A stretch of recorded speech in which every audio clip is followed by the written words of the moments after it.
The following podcast contains frequent graphic violence, adult themes including discrimination, and language which some listeners may find offensive.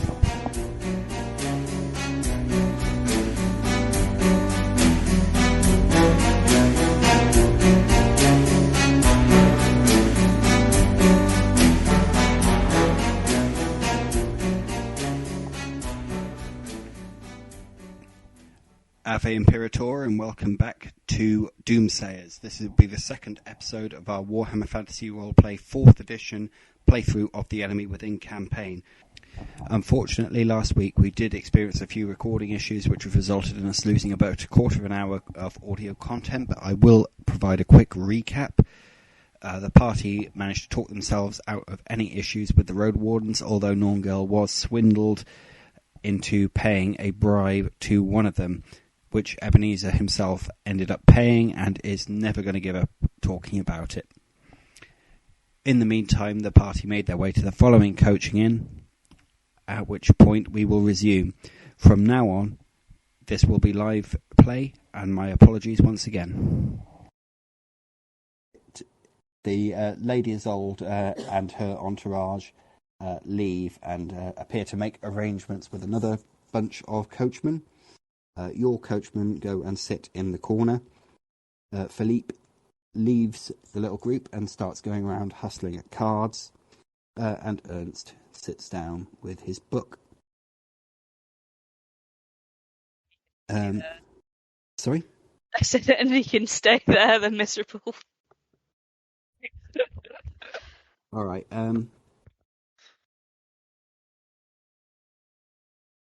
There is nothing of too much note is going to happen from this this environment, so I presume each of you are going to get a drink and a meal.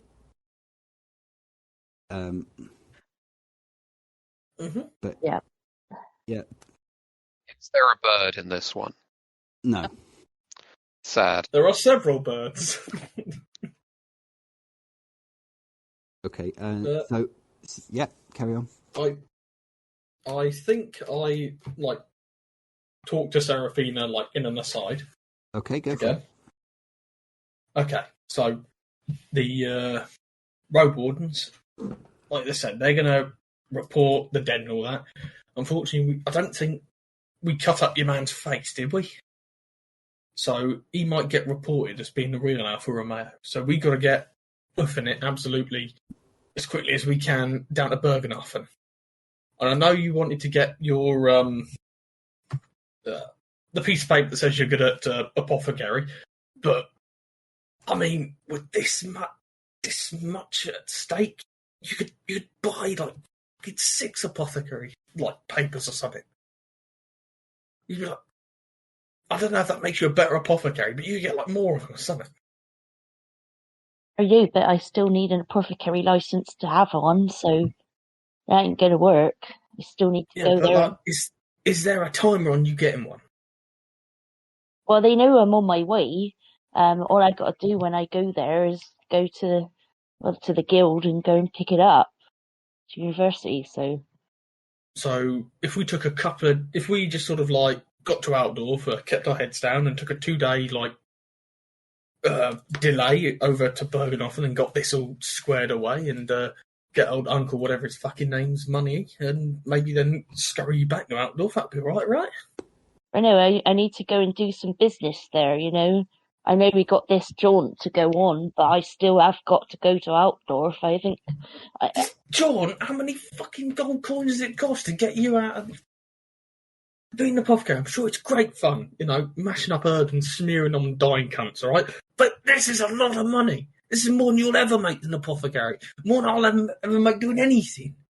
I need to get my Apothecary license, and that's it. I'm not stopping you getting one. I'm just saying we'll get one later. Just a couple of days off. Take a gap week. No, sorry, that's not happening. Oh, come on, you're killing me. Right, in terms of Bergenhofen, you're from the Reichland, you're from Altdorf. It is not a case of you are going to get to Altdorf and then you can just walk there. it will be, you will have to wait. Oh, yeah, I imagine another carriage drive that takes like a week or something. Yeah, I'm just trying to play it down. Or ideally a boat, because there is a canal that goes past Weisbrook directly to Bergenhafen, because it is there is a major trading hub there. Even better, boats are the legs of the river.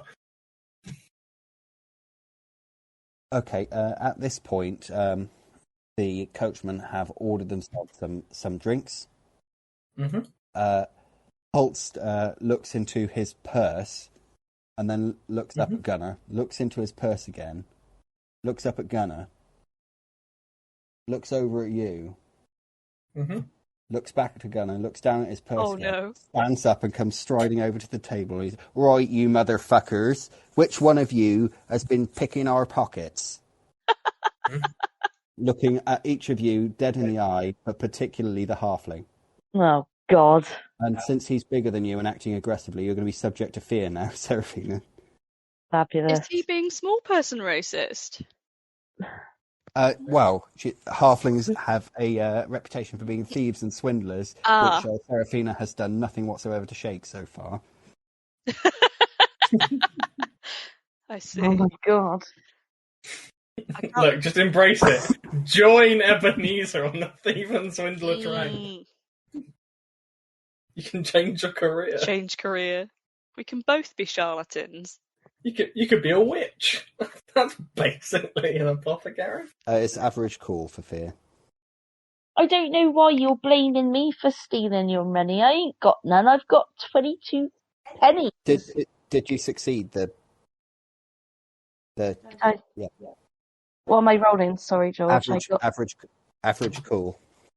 My average call, well, it's 35, and I don't think... Oh, I passed the 16 I rolled. 4 degrees of success. He has failed to intimidate you. So you say that. What? Failed to intimidate me? Yeah. I say that. Right? No, basically what you were saying to him before goes through. That still goes through. You're not going to be stammering at him, having to make charm tests at negative penalties to influence him. I like it the other way, just saying, you have failed to intimidate me, sir. Mathematically, you have failed to intimidate me. I say that to people in the street. I've run some calculations, you brute. Okay. It's like, right, prove it, turn your pouch out. I turn my pouch out and he sees I've got 22 pennies. Right. Okay, so who was it then? Well, how do I know? Well, I'm not talking to you, as he looks around to the other three. I mean, I've never had a conversation with any of these men, I don't think, so I'm just looking kind of bemused. I think I just look confused. Or as confused as I can. Right, can someone be amused so we can have the ABC? Go on, Yes. Nornghal. The least funny one. Amused. Oh, God. This is one of your human jokes, yes? He's not impressed by this. He slams his hands down on the table. I say, right, which one of you took my money? Or was it someone else? Well, that's an easy out for you, Ebenezer. Pin it on someone else. I mean, oh my God, the urge to pin it on the book guy. Nornghal raises his hand. Yes. Nornghal raises his hand and says, "Didn't you take our money for the coach ride? I don't understand." Well, apparently not. He's supposed to have paid us 3 shillings. You lot are supposed to have paid us 1 each. And I find myself... I paid mine. Are you telling me you lost the money I gave you? Well, I was supposed to be up 6 from the night before, and now I'm down 4. So what are you trying to tell me? I managed to drink through 10 shillings? No, not the sort. After you guys went up the bed and I slept in the common roof, I was bogged down all night. Right. Although... So you were in the common room. I know that we woke up in there. So you're probably the one that would have been most likely to see it if you didn't do it yourself. So who I was... remember nipping out the stables for a slash, and I was creaking on them floorboards after I was gone outside. Well, why the hell didn't you tell us that before? Who was it? Do you know? I heard it seemed like a lighter build at the very least. Like, I don't know, probably like a younger man, maybe. I said, I'm not done sneaking. I was busy pissing away my own drink. Right. And I'll be honest with you, I'd definitely hear if someone with feet as big as hers came up the fucking stairs. And I point to, like, Seraphina. He looks around at Philippe and Ernst. Then he looks over at the lady as old and then just says, oh, well, she's obviously not going to steal from me. She's got plenty of money. Looks back to Philippe and Ernst, which are both of lighter build. The only difference is that Philippe's tall and this other guy's like small and weaselly looking. Mm-hmm. And I think I'm going to just roll for this to see which one he tries first to go over and insult and threaten. Yeah. Violence. Okay. Right, so he goes over and it interrupts Philippe's card game. Oh no, you never interrupt Philippe in a card game. And are you trying to listen into this, or are you just going about your own business? Oh, I imagine I'm listening. Okay. So it's just along the line of he comes over and he gives him the same spiel. Right, where's my money? And he said, my friend, I do not know what you are talking about. I have not taken any of your money. And then one guy that sat at the card table is pipes up. Oh yeah, he's taken money off me as well. And then the other one does. Oh yeah, he took some too. He took some of mine. Yes. Is that we are playing cards?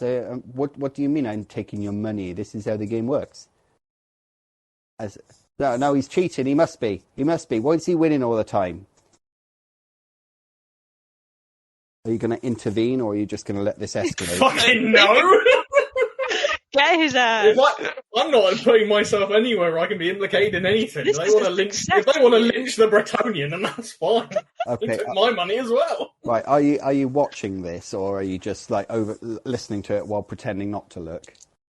Listening, pretending not to. Yeah. We don't want to catch up. Is anyone like staring at him, or are you all just sort of hunkered down over your beer, just going like? Yeah. I imagine Nornghal might be staring. He doesn't pick up on the social cues. No, and also immediately. Yeah, no, he's like drawn to the commotion as well, especially if he thinks there might be a fight. Yeah. It looks like there might not be a fight, because Philippe pulls out his pistol and fires it in the general direction of Holtz, who dives back out of the way. There is a enormous flash of fire, and it's just as it is just a flintlock. And Philippe turns and legs it up the stairs as Holtz is going, "Oh, you fucking tried to shoot me!"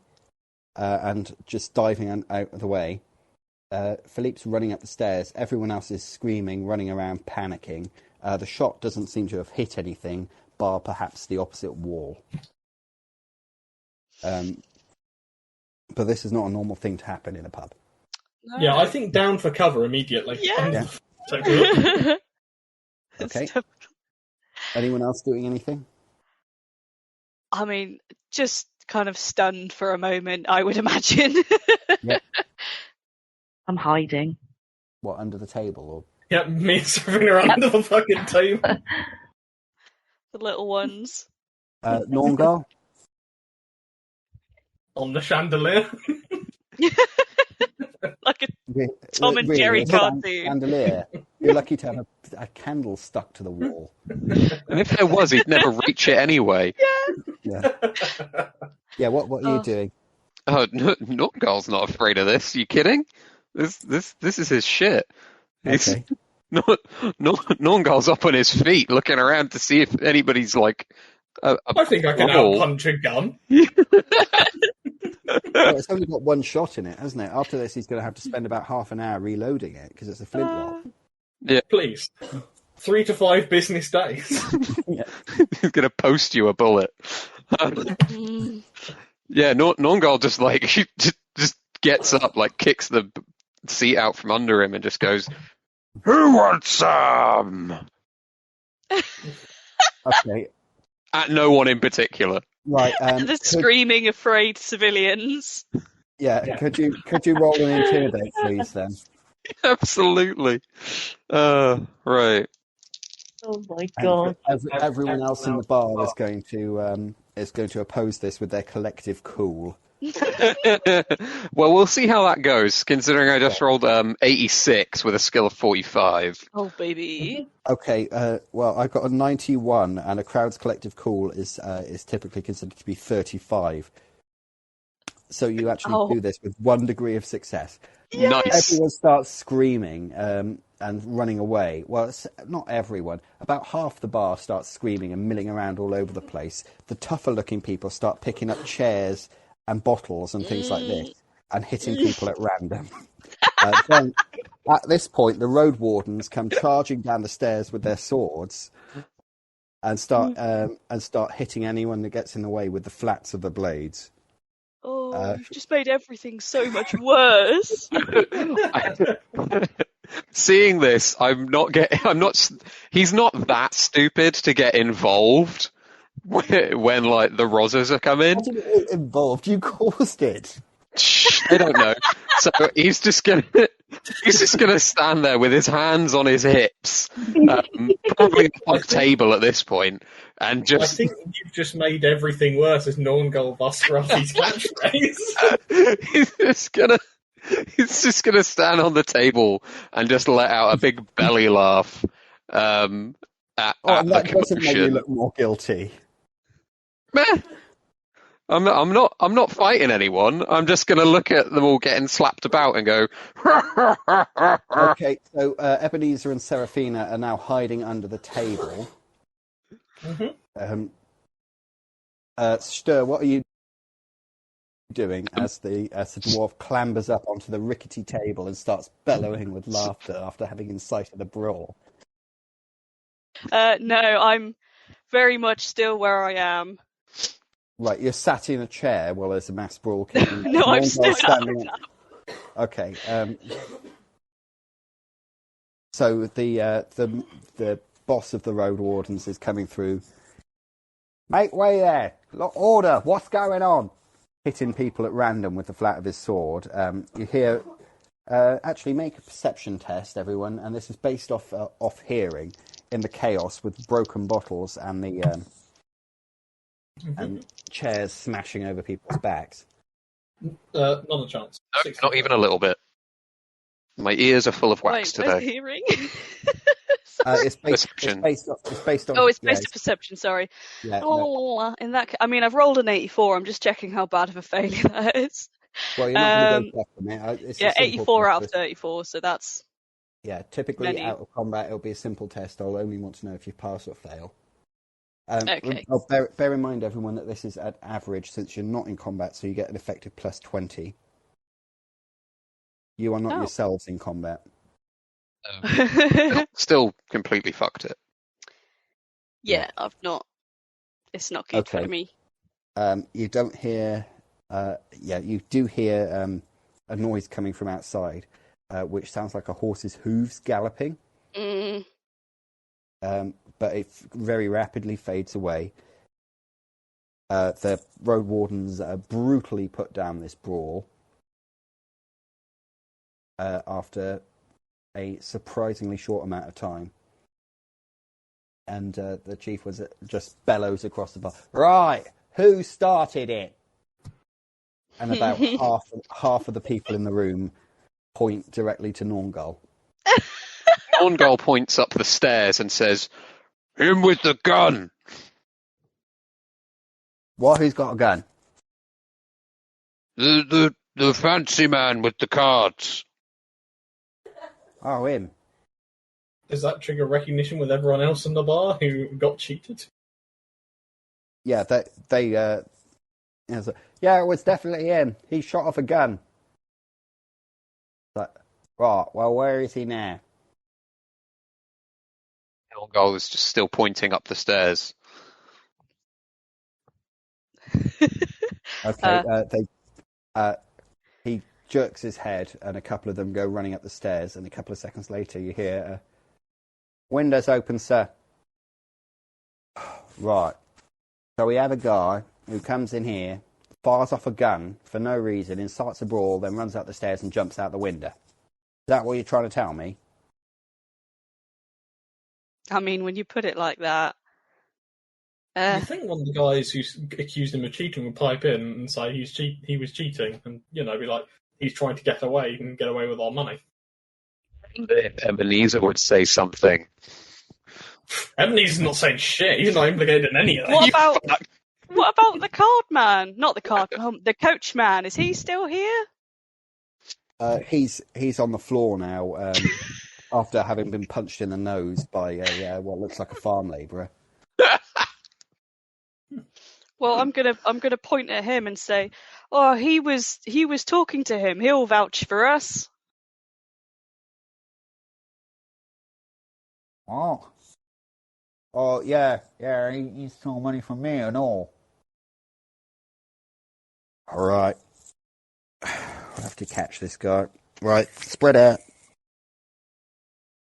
Horseback will only do about 10 miles or so. If he's gone further than that, we'll just have to wait for the patrols to catch him or the Dwarf watch. I'm staying here. Come back in half an hour tops. So the road wardens all go out. Mm-hmm. He sits down at a table. He produces a sheaf of parchments from his back pocket. An ale is placed in front of him by the bartender. And he says, and he just beckons, just quite understatedly, to your table. As everyone gradually settles back down, either reassured or intimidated by his presence, depending on what they did in that brawl. So is this the big tough in charge of the other watchman man? Yeah.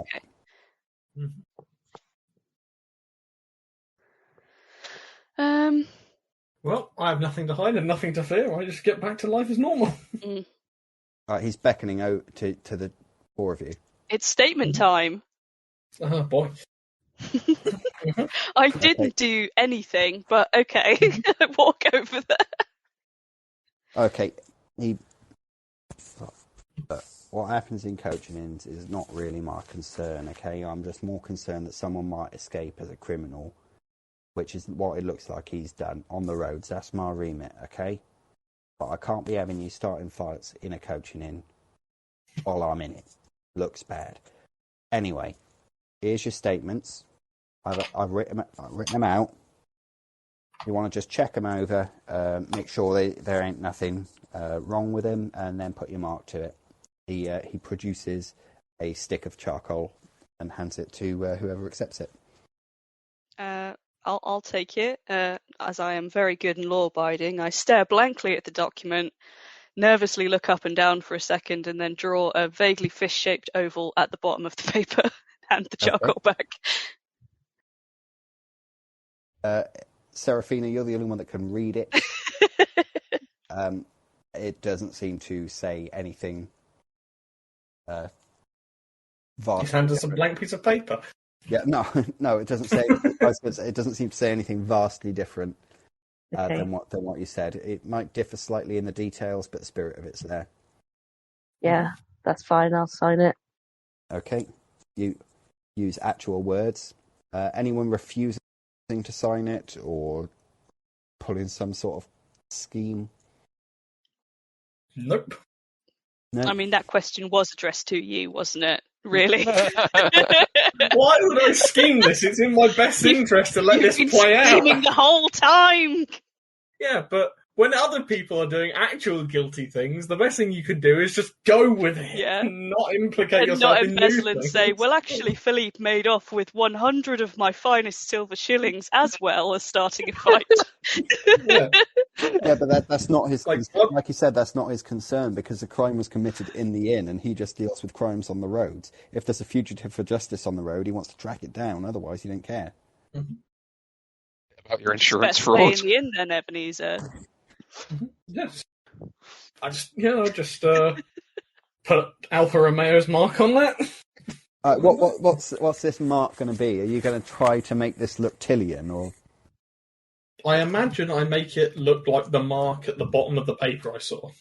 Because you've got artistic, so you could draw a picture of your own face if you wanted to. No, but we try and make a passable-looking signature. Okay, so it looks like letters, but it's just a scrawl, so most people's signatures, really. Yeah. Okay. Rest of the night, unless you want to do anything, passes without incident. I presume you're all going to get something to eat and to drink, though. Sorry, Stör? Yes, I have one question in regard to food. Did any of the watchmen that have now gone out on the road leave any food at their tables? They were in most coaching inns there is a room upstairs specifically as a road warden office. So if they had food, it would be delivered up there. Typically, they'll go up there, deal with a couple of hours of paperwork, and then come down into the bar, and then go upstairs to bed. Disgusting. Okay, understood. Thank you. Yeah, there they are now. Yeah. Very sorry. They've come for you.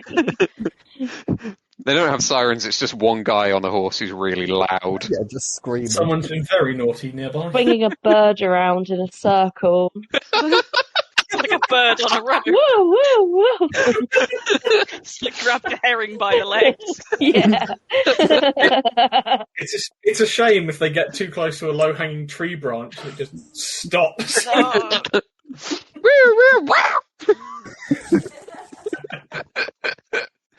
Fuck's sake. I have to have a halfling on the front whose job it is to put a cup, like, really quickly on and off a torch.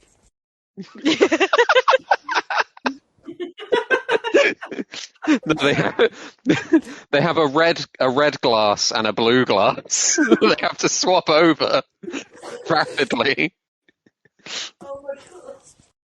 Oh, all right.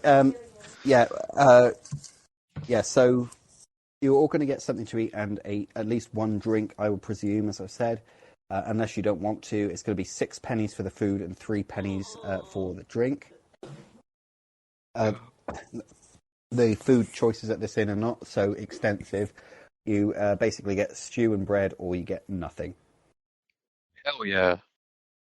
Mm-hmm. I love stew and bread. How much does this set us back? 6 pennies for the food, 3 pennies for a beer. Unless you want to drink something else other than beer, which is going to be correspondingly more expensive. Nope. Or unless you're going for the cheapest, nastiest beer going, which here is going to be Callum Special. We'll take this. We'll take the standard. Yeah. How much is the special, please? It's only 2 pennies. Oh, I wouldn't drink it too much if I were you, because when it comes out the other end, that ain't no good. that's fine. I've got a strong stomach. I'll take one of those, please. Okay, so this is actually produced in bottles, the same as wine is, so it can be exported. He pops open the bottle, it immediately fizzes everywhere, and he pours this sort of chunky brownish red liquid into a tankard for you. Why is it chunky? Oh, because they take the water direct from the River Talabine in the city. So It's there's a probably body. like bits of corpse and boat in it then. Okay. I gratefully take my drink. Okay. Yeah, Nornghal's a bit short on pennies as well, so he's having one of those. Okay. What if you have one of those, you can't afford to eat? What? The food. I thought you had 6 pennies. Yeah, it's also going to be... No, I don't have 6 pennies. Are you kidding? That was a lie. Oh, sorry. I don't know. I believed you. Yeah, so did Ebenezer.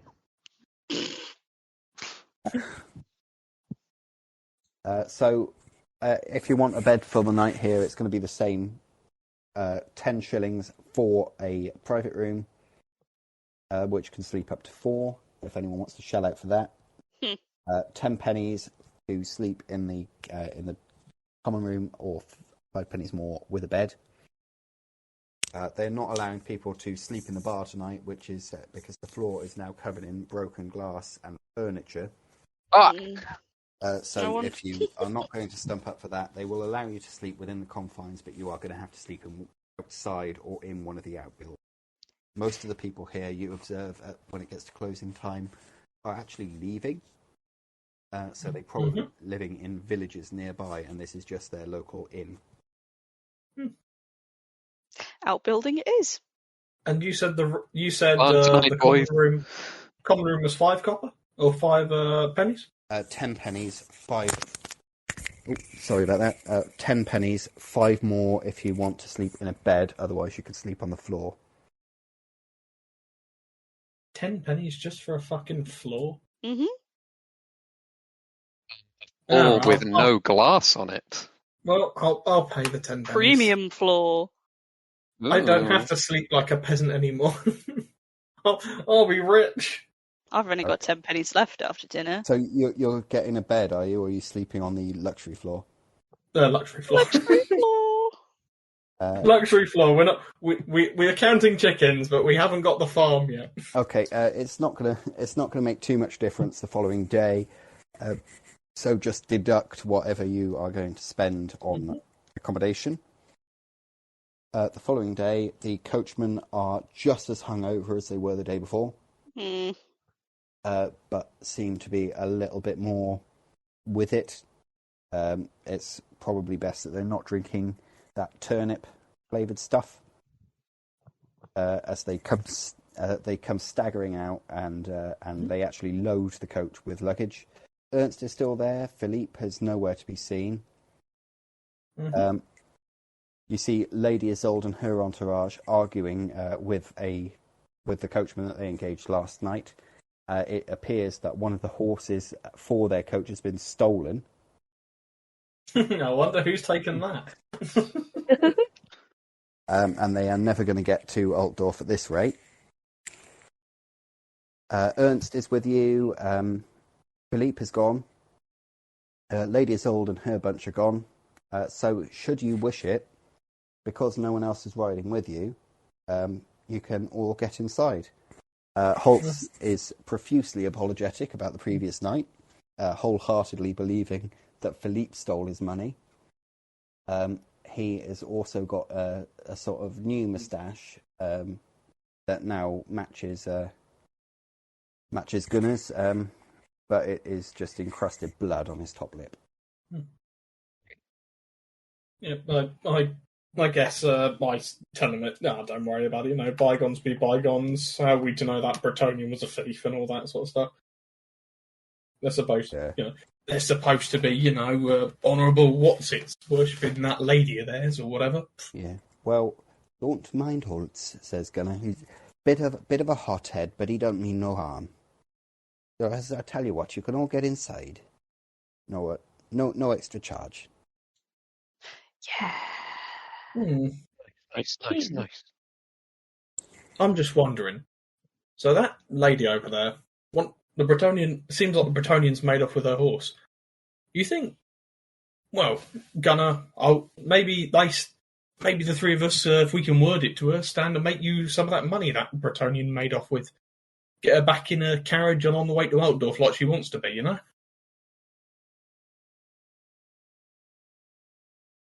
Don't think the rest of us mind walking if we can, get a little bit more clang.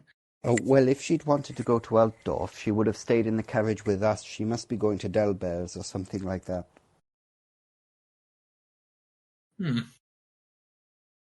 I can't imagine why she wouldn't want to stay with us, and if she wasn't going to Altdorf. If she was, I mean...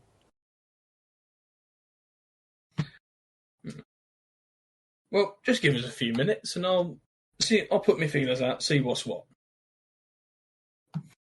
Okay, so what... I mainly want to have a listen in to see what they're arguing about. See if we can leverage this to help. Okay, she is going to Altdorf. You pick that up very quickly.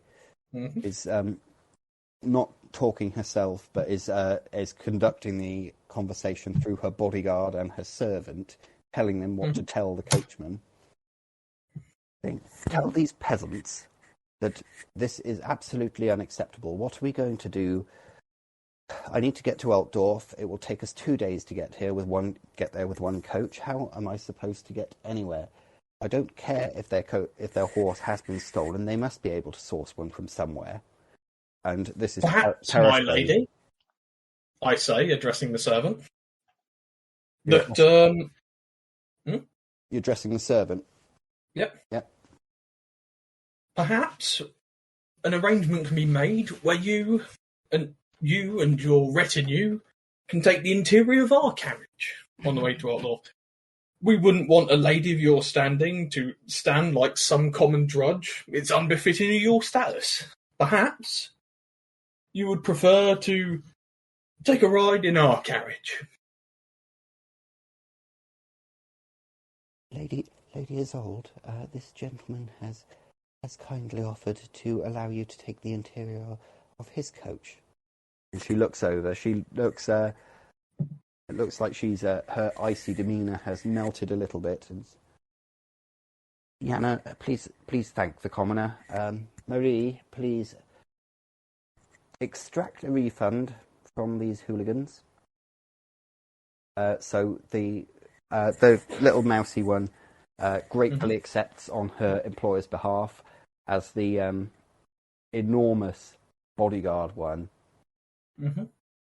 The fighting woman, if I remember. Yeah. Yes, Beth just puts her hands on her hips. Oh, well, one hand on her hips, coughs extremely exaggeratedly while holding out her hand to the coachman. And you see a couple of gold coins change hands.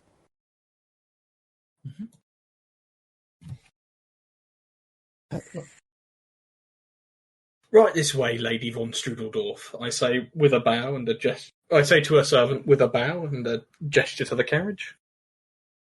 Okay. Yep. She walks over without waiting for the servant to even acknowledge this, as the servant is now forced to pick up a tremendous number of trunks and hat boxes, which she does with surprising skill and strength, and staggers over to the carriage with them. My good lady, these are my coachmen, Gunnar and Holtz, and would you like it if my retinue would assist your staff in the moving of your baggage? Not to go through this whole back and forth situation, but that is happening the entire time. But yeah, like I said, I'm basically also trying to put like Nornghal and the others to like get to work, look professional. Does this mean we have to sit on the roof again? Yes, it does. I thought as much. Right. Went so well last time. Okay. Look, do you know what is going through Ebenezer's mind? Okay. This is a real noble. If point, I can get this noble to sign up and say she knows me, this money might be mine more. Okay, Gunnar turns around. You've got to be joking, haven't you? When I said you could stay inside, it didn't mean put 3 or 4 other people on the roof where you were sitting. Oh, Uh-oh. And the huge woman just flings the couple of gold coins at Holtz and stares at him. Yeah, I was thinking, come on, Holtz, don't be a twat. And Holtz says to Gunnar, who is the one that was kicking up the fuss in the first place, right, well, I think we better let them on. I'd try and catch their eyes. Just give them a wink. No, I've made them some money here. Yeah. Okay, so you're sitting in... who's now sitting inside? Me, definitely. Of course, you definitely. Yeah. Is there room for one other? There will be now, because there's no Philippe. Excellent. I invite Seraphina in. Oh, fuck you. Okay, now there's room for one more halfling, which you don't have now. 0.5ling. I just stick my legs in through the roof. Look, do you want to be the bodyguard? Do you want to get the sick warrior woman armor like her servant gets? Shut up and play along. Do you say this? No. This is all spoken through glances. Like she just, it glances against the back of your legs while he's inside. Just to hear the sound of veins being overworked. So, blood pressure rising and falling. Definitely not saying it to Seraphina. Oh no, but I will have a word with Seraphina before we enter in the carriage. Go on then. Once more. Okay, right. I've got a plan here. Right. Do you want to hear it? Oh. Okay, so did you? You've got the piece. So you've got the piece of paper that says I am who I say I am. Now this is a genuine, bona fide, got all the blood in her noble. If we can play nice and pass off that I'm in fact travelling in the guise of a commoner, and I took a few mummer classes because Papa wouldn't let me, or whatever they do, and we might need to say, oh look, I am Alpha Romeo. We get it on our side. This money gets even easier to get. We get it faster. We could see where you're coming from. That makes sense. Yeah. You've just done a really good gesture to her, so she's already kind of going to be, going to be in her good books and that. So. Yeah. But the thing is doing a good gesture as a peasant, that's what I'm supposed to do. Yeah, but because they think we're shit. Look at it this way. We get her on our side, and we pretend like I'm a noble. We're giving back to the common people. Mainly because I'll be giving you and me money. And look, I just got Holtz and Gunner a good amount of money. And look, we could even probably get, our two droppers outside, good old Stör and Nornghal. We'll probably get them some nice duds and all, buy a coach and all that. Look, like I said, we stand to gain so much here. Being an apothecary is great, right? Like I said, we can make real people out of ourselves. We can be people. I still need to go to, Look, and that's fine. We can do that. get my I'm on board. license though. Let's do I'm that. on board with that. Right. Like I said, but come on, we can do this. We can do this. Like I said, all you got to do is, I know it's going to fucking great. Pretend to be a servant and just basically be you. You're lovely. Keep doing that. And just, What? So I am this guy. You're buying my next top meal then. You owe that at least to me. I'm going to buy your next hot meal, your next fucking drink, your next fucking body servant's meal, any fucking tasty bit of side you want to buy now, his meal or her meal or whatever, and whatever. Alright, deal. Okay, just quick cultural aside, Seraphina, you're not really familiar with the concept of nobility. You know what they are, but halflings don't have nobles, and you only left the moot like a couple of years ago. Okay. Okay, so you get inside, and you two are trying to get yourselves all cozy with Lady Isolde. I think the first thing I do to that is I open up the bottle of Paravan Merlot. You open it? Yes, it's fancy, and I offer a couple of glasses to good old Lady Isolde. How are you going to do that? As far as I'm aware, you're not carrying wine glasses around with you.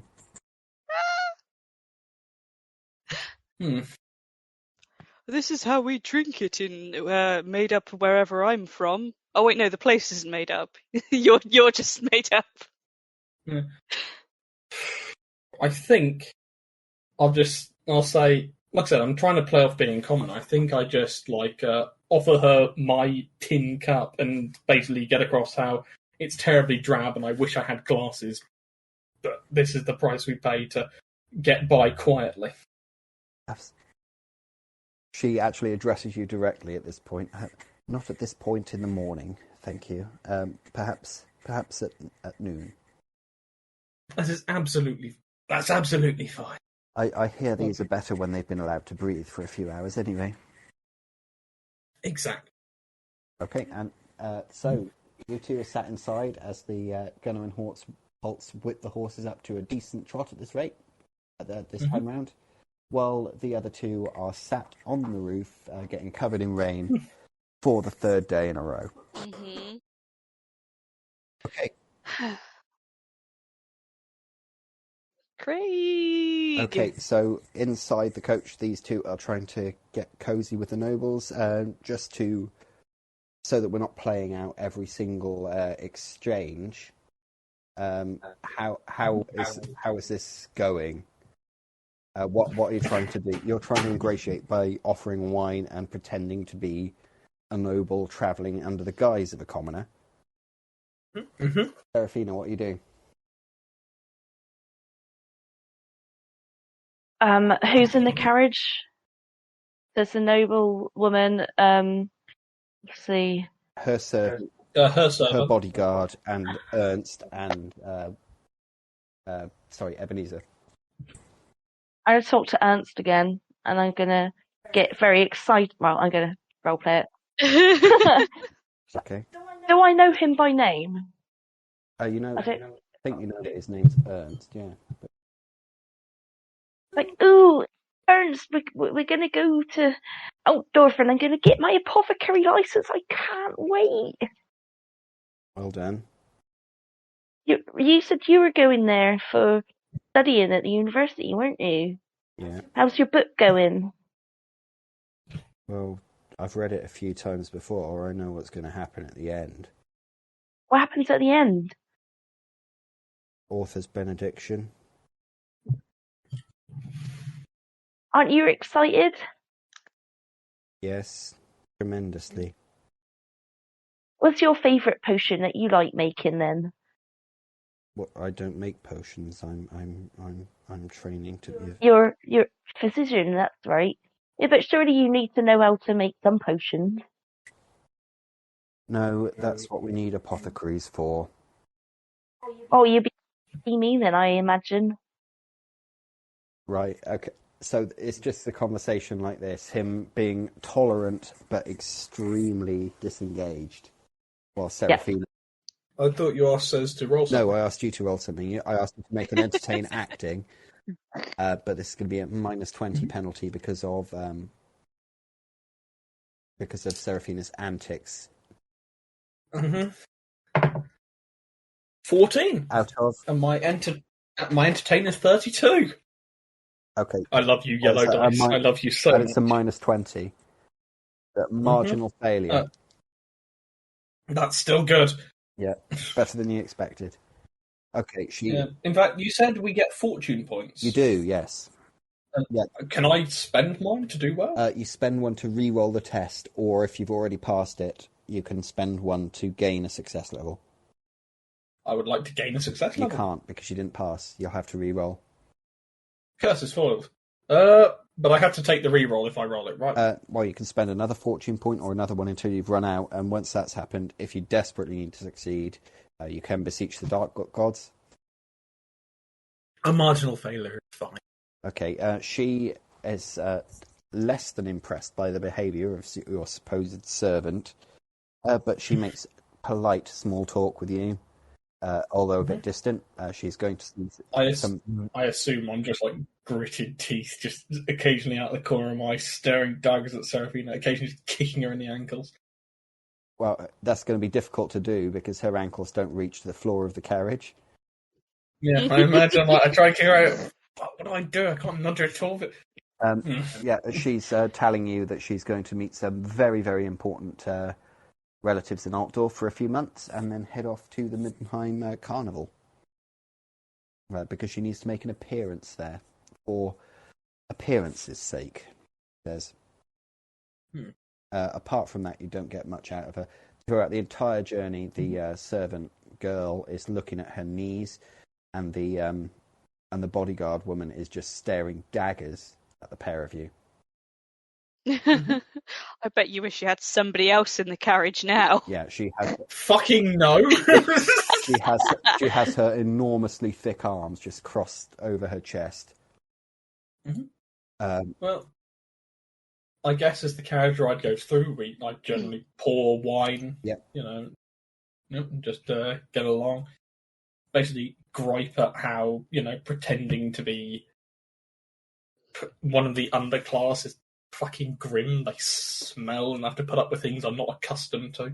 I think your smell is very convincing, Ebenezer. Yeah. Okay, so if you're going to share a bottle of wine between you, I'm going to need you to make it consume alcohol, or you're going to be tipsy by the time you arrive in Altdorf. Oh, you misunderstand, George. I'll be pouring, but I'll be nursing mine. Oh, right. This fits with Ebenezer's character. Okay, so you're going to try and get her drunk, and she's... No, not get her. No. Like I said, I'm just pouring wine, just enjoying it as we go along. He says, "Oh, well, you're not having more. I'll pour a little bit more for myself, but not trying to get drunk. Just make it more genial, more convivial." Okay. But as it's going on, she's being her reserve sort of drops a little bit. She's still not being completely genial with you, but she is talking away quite happily. You learn that Colonel von Sivers has returned from the Border Princes. Colonel von Sivers. Yep. Return from the border. Border Princes, yeah. Border Princes. Right. So the Greenskin Horde must have been beaten back, and the glorious Empire is once again safe. But was there ever any doubt?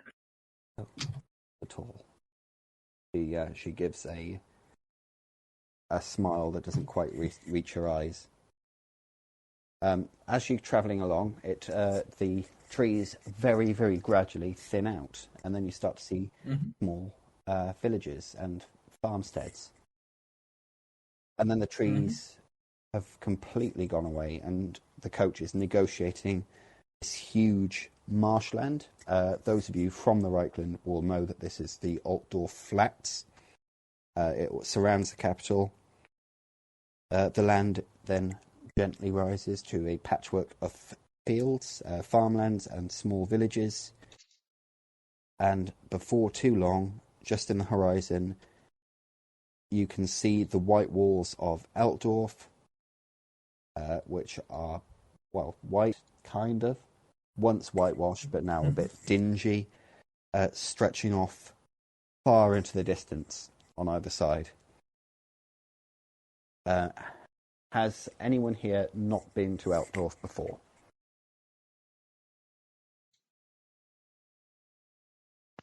I can't remember. Would I have delivered leeches here, or was that to somewhere else? If you've been working the River right, it's unbelievable that you wouldn't have come across Altdorf. Okay, yeah, no, that's fine. Just checking. What about me, George? Have I been there? You've been to Middenheim, but I don't think you ever said that you've been to Altdorf. I don't think I've been there before, no. Okay. Nornghal, have you been to Altdorf? I think again, as a wrecker, it's pretty likely that I've been pretty much here, there, and everywhere. Yeah. All right. So for you, Seraphina, you've seen Middenheim. This place is, you would guess, like 5 to 10 times the size. It's huge. You've never seen it be this big. There's been various different estimates. There's between 100,000 and 250,000 people living here. Okay. So, you on the way into Altdorf, you pass a peddler with his wagon. You pass a regiment of Imperial Cavalry who salute you lazily as they go by. And just before dark, your coach pulls in through the Wolf Gate at the north of the city, and you are in the capital of the Empire. And there is just hustle and bustle like you would not believe. It is absolutely crazy. There is filth everywhere. It stinks. There is no working sewage system for most of the people living in the town. There are countless animals. There are people of all types. There are beggars running around. There are scholars scurrying around with their papers.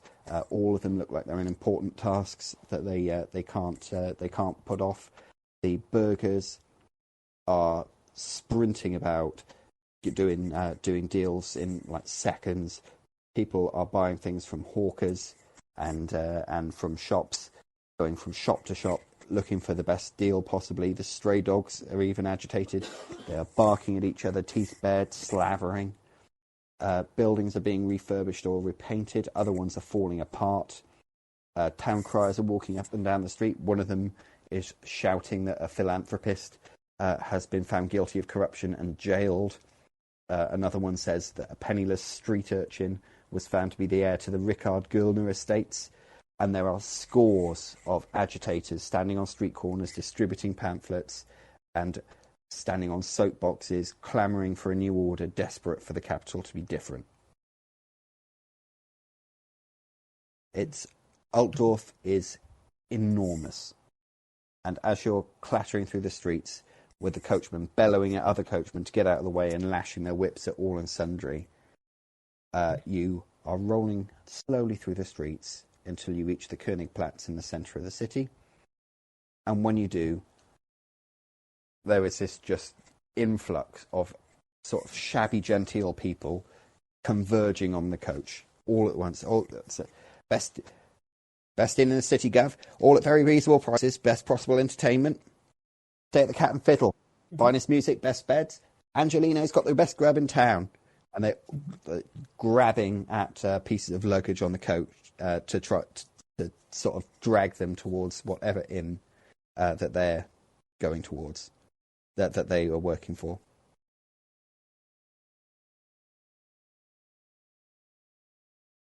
I imagine this does not go well with the our actual highbrow people in the carriage. Ha ha. No, I mean this seems normal to like even Ebenezer, but you know, I imagine our actual posh people they're not actually like grabbing it and running away. They're like just sort of tugging at it, like in the sort of come this way. Still, I imagine it's distasteful. The noblewoman gets out and they immediately take a respectful distance. Even more so when the bodyguard gets out and drags this immense number of trunks off the top, hands them to this poor servant who staggers away down the street in about 2 paces behind the other two. What are the rest of you doing as arguments are beginning to erupt between the people there? When Lady Isolde and her bodyguards and her servants step out, as well, basically when the fancy lady and her retinue leave, I guess I turn to Seraphina and say, I've got to say goodbye to him. I'm Alfa Romeo from... what was it again? Where am I from? I actually can't remember that. Like, it's not in character, but I can't remember. Also, my name's also not Alfa Romeo. Please tell me my real fake name. It's Castellibrung. You don't know where he's from. Baronet Liebrung was apparently from Ubersreich. So yes, but like I said, I still ask this because I only know the name. That my name is Alfa Romeo, so you know I need more to connect and whatnot. I've been making do, but I need more info.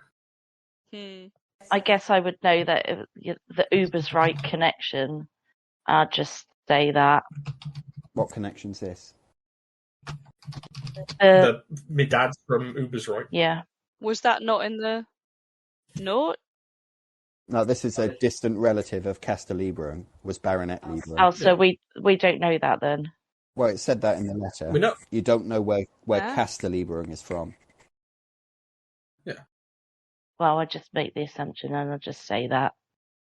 Okay. Yeah. You say that I'm Castellibrung from, like, Ubersreich.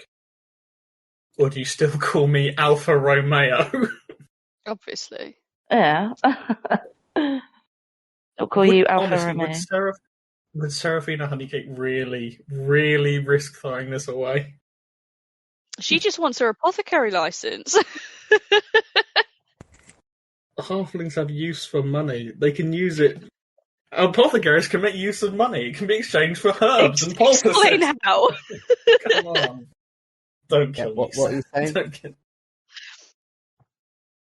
I'm begging. Well, I think I have to go along with it because Have you not already introduced yourself as Alfa Romeo? I don't know. I don't think you have. I don't think.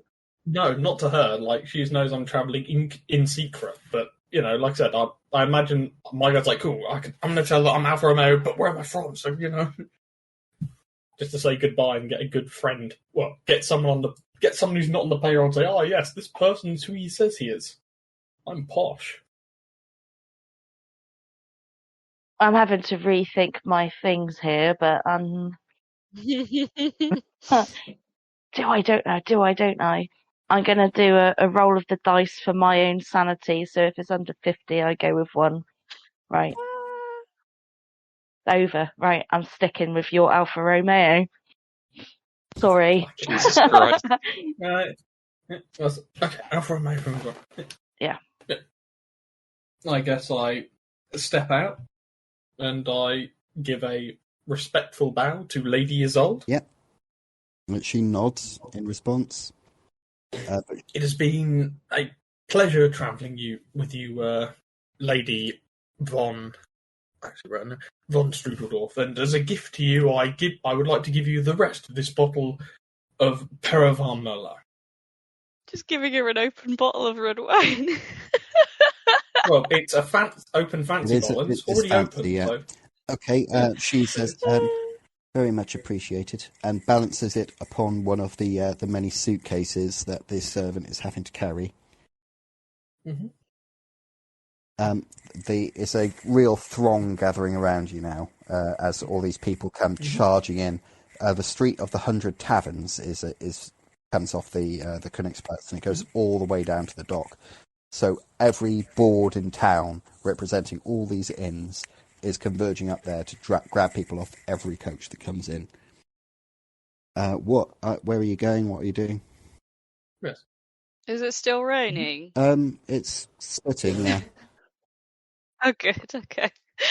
I'd imagine I'm quite wet, so probably fairly eager to go somewhere warm. What time of the day is it? Did you say? It's just before dark. I think I need to find somewhere to stay. Okay. Eat. Yeah. Everyone else doing the same thing? Definitely. Would I know some people in the city that could put us up nice and cheap? Probably, yeah. Some friends? Yeah. Gentlemen, and of course, Miss Honeycakes, I can find us some less costly bedding for the evening. I said I'd find 2 of you jobs, and I think I found you some jobs sooner rather than later. But, like I said, I think we should all stay together. Okay. I think we make a good group. At this moment, you are cut off by a deafening fanfare of trumpets and the sounds of marching. I get off the fucking road. Yeah. Oh, boy. As everyone else. Yeah. Yep. Right, and a procession of soldiers begins to march through the Platz. It's the Reichland 1st Regiment of Foot, which is the Imperial Guard. Mm-hmm. They are just absolutely decked out in this gold-trimmed, silver-plated armour, looking absolutely amazing. And behind them comes the Emperor himself. Square of jaw, proud in full armour. Holy shit. Karl Franz I, popular Emperor, they're not always. Golden hair, golden beard. In full armour on this ebony-coloured steed that's barded in gold behind the marching phalanx, as everyone either removes their hat, bows, or takes the knee. Behind him and behind him are ranks of knights in full ceremonial regalia, and the crowds cheer with absolute astonishment as the procession. Ebenezer immediately on one knee with his head slightly tilted so he can get a look at the Emperor. It's not every day you see the Emperor, but he is awed. Yeah, everyone that is trying to get a glance of him. Anyone else doing anything about it at all? Yeah, I mean, they'll lean forward in a little bow. Yeah, I'll kneel and admire his splendiferous beard. Yeah, he sounds hot. Wait, how tall is he? He's tall. He's over 6 foot tall. He's Yeah! he- That's he's my girlfriend. known as being very muscular and broad shouldered, more than being tall. Okay.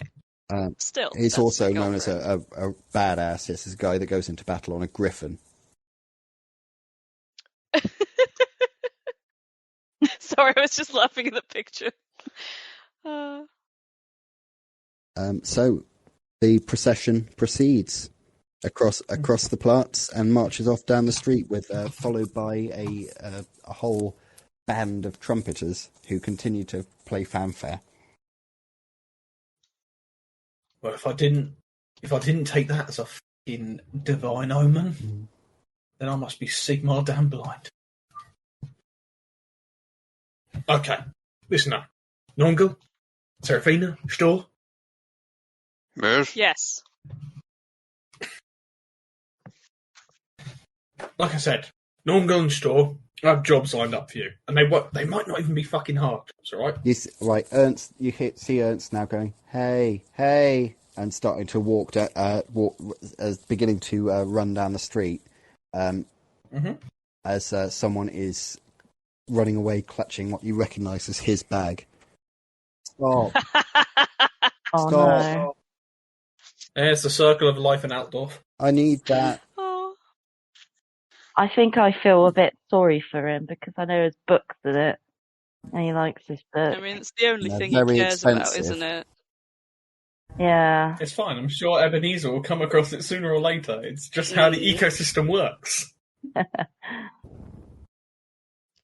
As much as he hurt my feelings, I think I am too nice to not also care at least a little bit. I think Are you going to do anything about this caring? Well, yeah. So you say somebody's running off with it. Yeah. I'm gonna be the big hero again, and I'm gonna go after Bookman. Okay. So you're running after him, or you're running after the thief? The thief. Okay. Wait, yeah. What? Like I said, I imagine Stop. You Like I said, awful little man. Like I said, I imagine I reach out, but don't properly. It's like, fuck it. Okay, so you're chasing after him. Can you make me a challenging athletics, please? As there is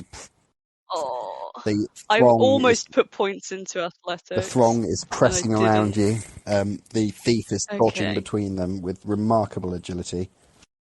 Okay. Right. So I've got 43 athletics, and I have rolled 11. Okay. So what did you? Was there a penalty? Sorry, no, I think that's still good. Is flat. Okay. So you keep up with him, but you're still in the crowd. And you can still see him with your immense height. Can you make another athletics? Yes. Please, I want to make a friend so bad. I got 42 out of 43 that time. Okay, so that's a success still. The crowd is starting to thin out a bit at this point. Is anyone else doing anything, or you're just standing there watching? Go, Stör! Get him! I imagine we follow after him at a more jogging pace. Okay. Stör, or at least that's what I'm doing. Yeah. Stör, third athletics test, please. Yes! Come on. If I fail this, I'm going to be so upset. For Ernst! Sorry, I rolled 90. Oh dear. Okay. Yeah, that's really bad. Someone steps right into your way. It doesn't look like they meant to do it, but you bump into them, fall over backwards onto your backside. And when you stand up, the thief is nowhere to be seen. No. Oh. You tried. I always try so hard. I'm never back in the Königsplatz. Ebenezer, you lock eyes with a man that's standing in the square, staring right at you. Do I recognise this man? Nope. However, he is clearly in the company of another man who is looking in your general direction, but not staring right at you. They exchange a couple of words which you can't hear over the hubbub. But the one that's staring right at you very slowly and deliberately raises his right hand to his left ear and scratches the ear with his little finger. Is this a gesture I would recognise? No. So they're not underworld toughs.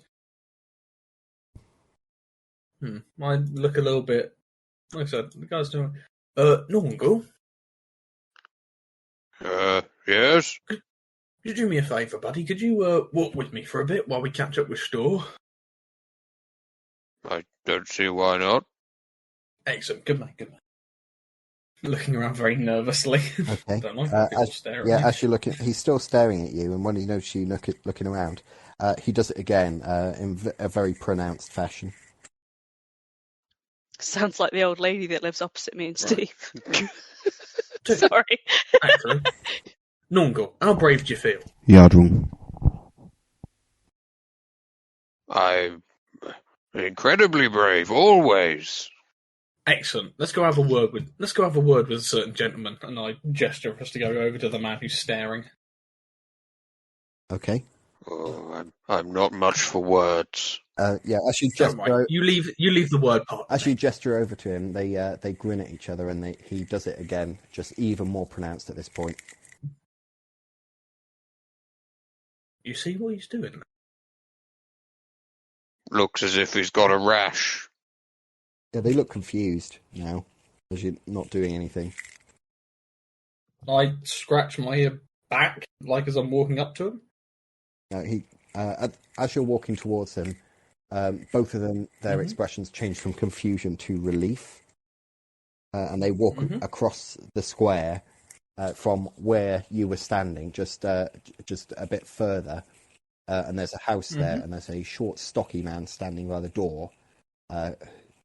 They walk over to him and follow him through the door, which he slams shut.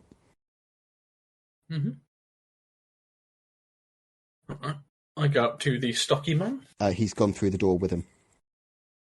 Yeah, I guess I knock on the door. There is no answer. Good Foley. Well, I look over towards, I imagine, Seraphina and Stör.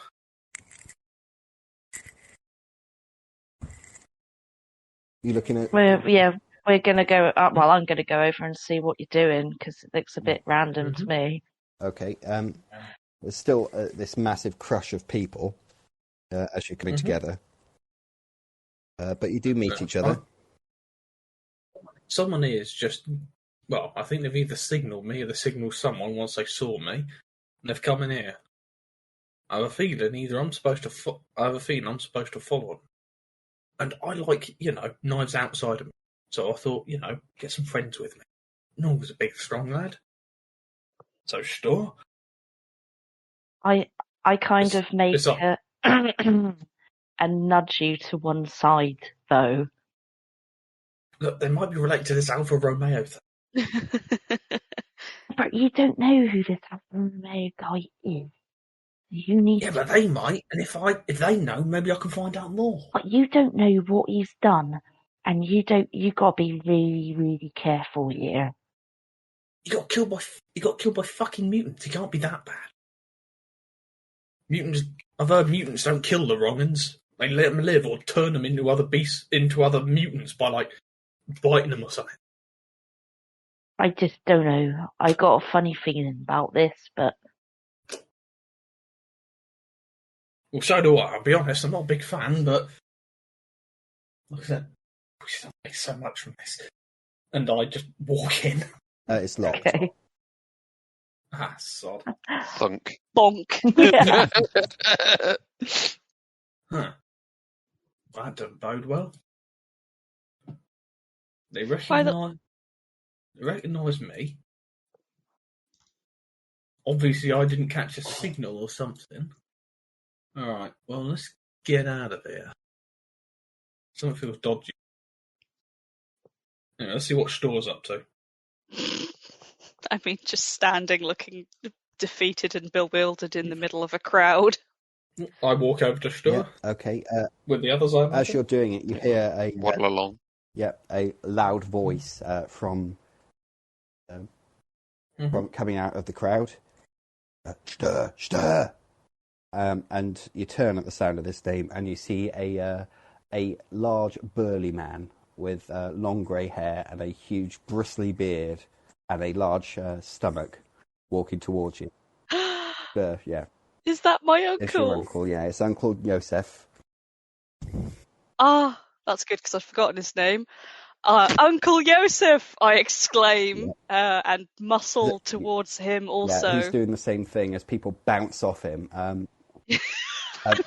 He's huge and like really, really burly. And as soon as he gets up to you, Stör, he's like, "What the hell are you doing here?" And he gives you this huge bear hug enclosing you in his arms, which are very muscular, and it actually hurts quite a lot as he lifts you off the ground. I expect nothing less from Uncle Joseph. Yeah, he puts you down. So you decided to strike her on your own at last, did you? You young scallywag. He punches you in the shoulder, and that hurts as well. Take I'm 1d4 wounds. Straight back. As he rubs his shoulder. Not a second before time either, is it? I knew you were going to do more than walking up and down the river looking for leeches and crabs and shit like that. Oh, I'm sorry, I'm just overwhelmed. I'm so happy to see you, Uncle. What are you doing here? Oh, no. You couldn't have come at a better time, right? I'm looking for some crew. So, what are you doing here? Because I can help you find things if you need them. The best places to eat and drink. Unless your friends, I imagine, got any other plans, I'll be down at the boatman all night.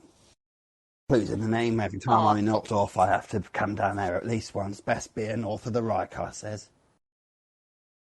Funny you should say you're looking for crew. I know a sailor right here, and I point to Nornghal in the crowd. Oh yeah, you got experience. Look, Stör, I'm taking a beer belly down to Bergenhafen, down to the Schaffenfest. You know it? Of course you do. Look, come on, let's go for a drink. Bergenhafen, did you say? Yeah. Stop interrupting family time. But no, I'm swept up. I'll do anything my uncle says. I loves me uncle. Pleasure to meet you, Mr. Joseph. I stick out a greasy end. Okay, he reaches out a huge, like, frying pan-sized hand and encloses yours and just pumps it with... I imagine it's a lot like Arnold Schwarzenegger and Danny DeVito. Again, this comparison. Essentially, it happens a lot. Essentially, yeah. He pumps it with such force you are actually concerned that your shoulder may come out of its socket. I take back my mangled hand. Yeah, your boy Stör's a bright young lad, isn't he? Oh yeah, this is a smart one. Look. Yeah. All right. I was thinking of actually hiring him on for some work myself, but my work takes me down to Bergnar. Oh, that's great. Well, you know what? I'm sure you've all got things to do in the city, right? But I'll be there all night. I could leave at about midnight. But you could come down any time you want. I'll tell you the details. I'm hoping to leave sometime tomorrow morning. Excellent. Tell you what, my good man, I take a silver shilling and give it to him. No. Your first couple are on me. Oh no, put your money away. Any friend of Stör's a friend of mine. Yeah. Did you say friend? Yeah, you can. I think at this point you can tick off your personal short-term ambition. Okay. He strides off down the street of many taverns, followed by as many people as wish to follow him. Anyway. Like you said, some of you probably do have business in the city. Yeah. I imagine I try and get the pull heads together talking like I was trying to earlier before we all run off and do things. Yeah. Okay, so Seraphina, Stör, Nornghal. Tried to have this conversation before Physician Boy got his book nicked. Right, so well, I've come across some information that Well, you know how I offered you and Nornghal a job, Stör, at Nornghal? Yes. The job might have gotten a little bit cushier. So, I found a piece of paper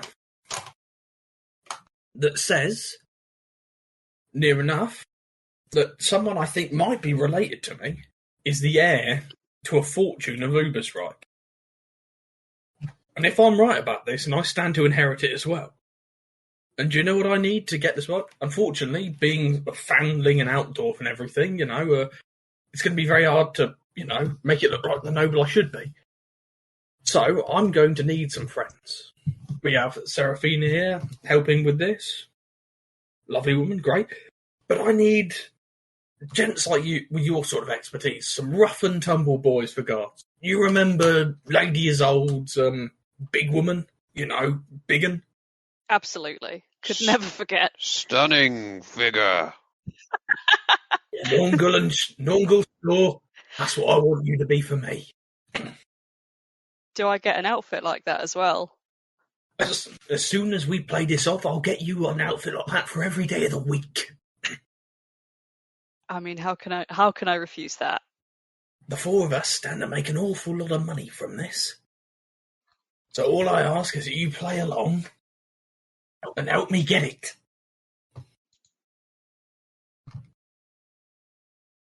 We can live exactly how we deserve to live. Big and large. Can my uncle come? Get your uncle his own house. I'll get him his own tap house. All right, sounds good. I have no questions at all. I offer my hand to shake it. This sounds like it has absolutely no drawbacks to me. Put it out. This time next What do you year. say, Nornghal? Sorry. Hmm? This time What? next year we'll be millionaires. Wow. Is there even that much money?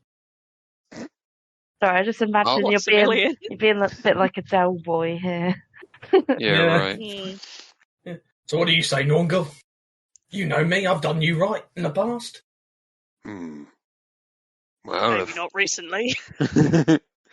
if there's fights to be won and gold to be had,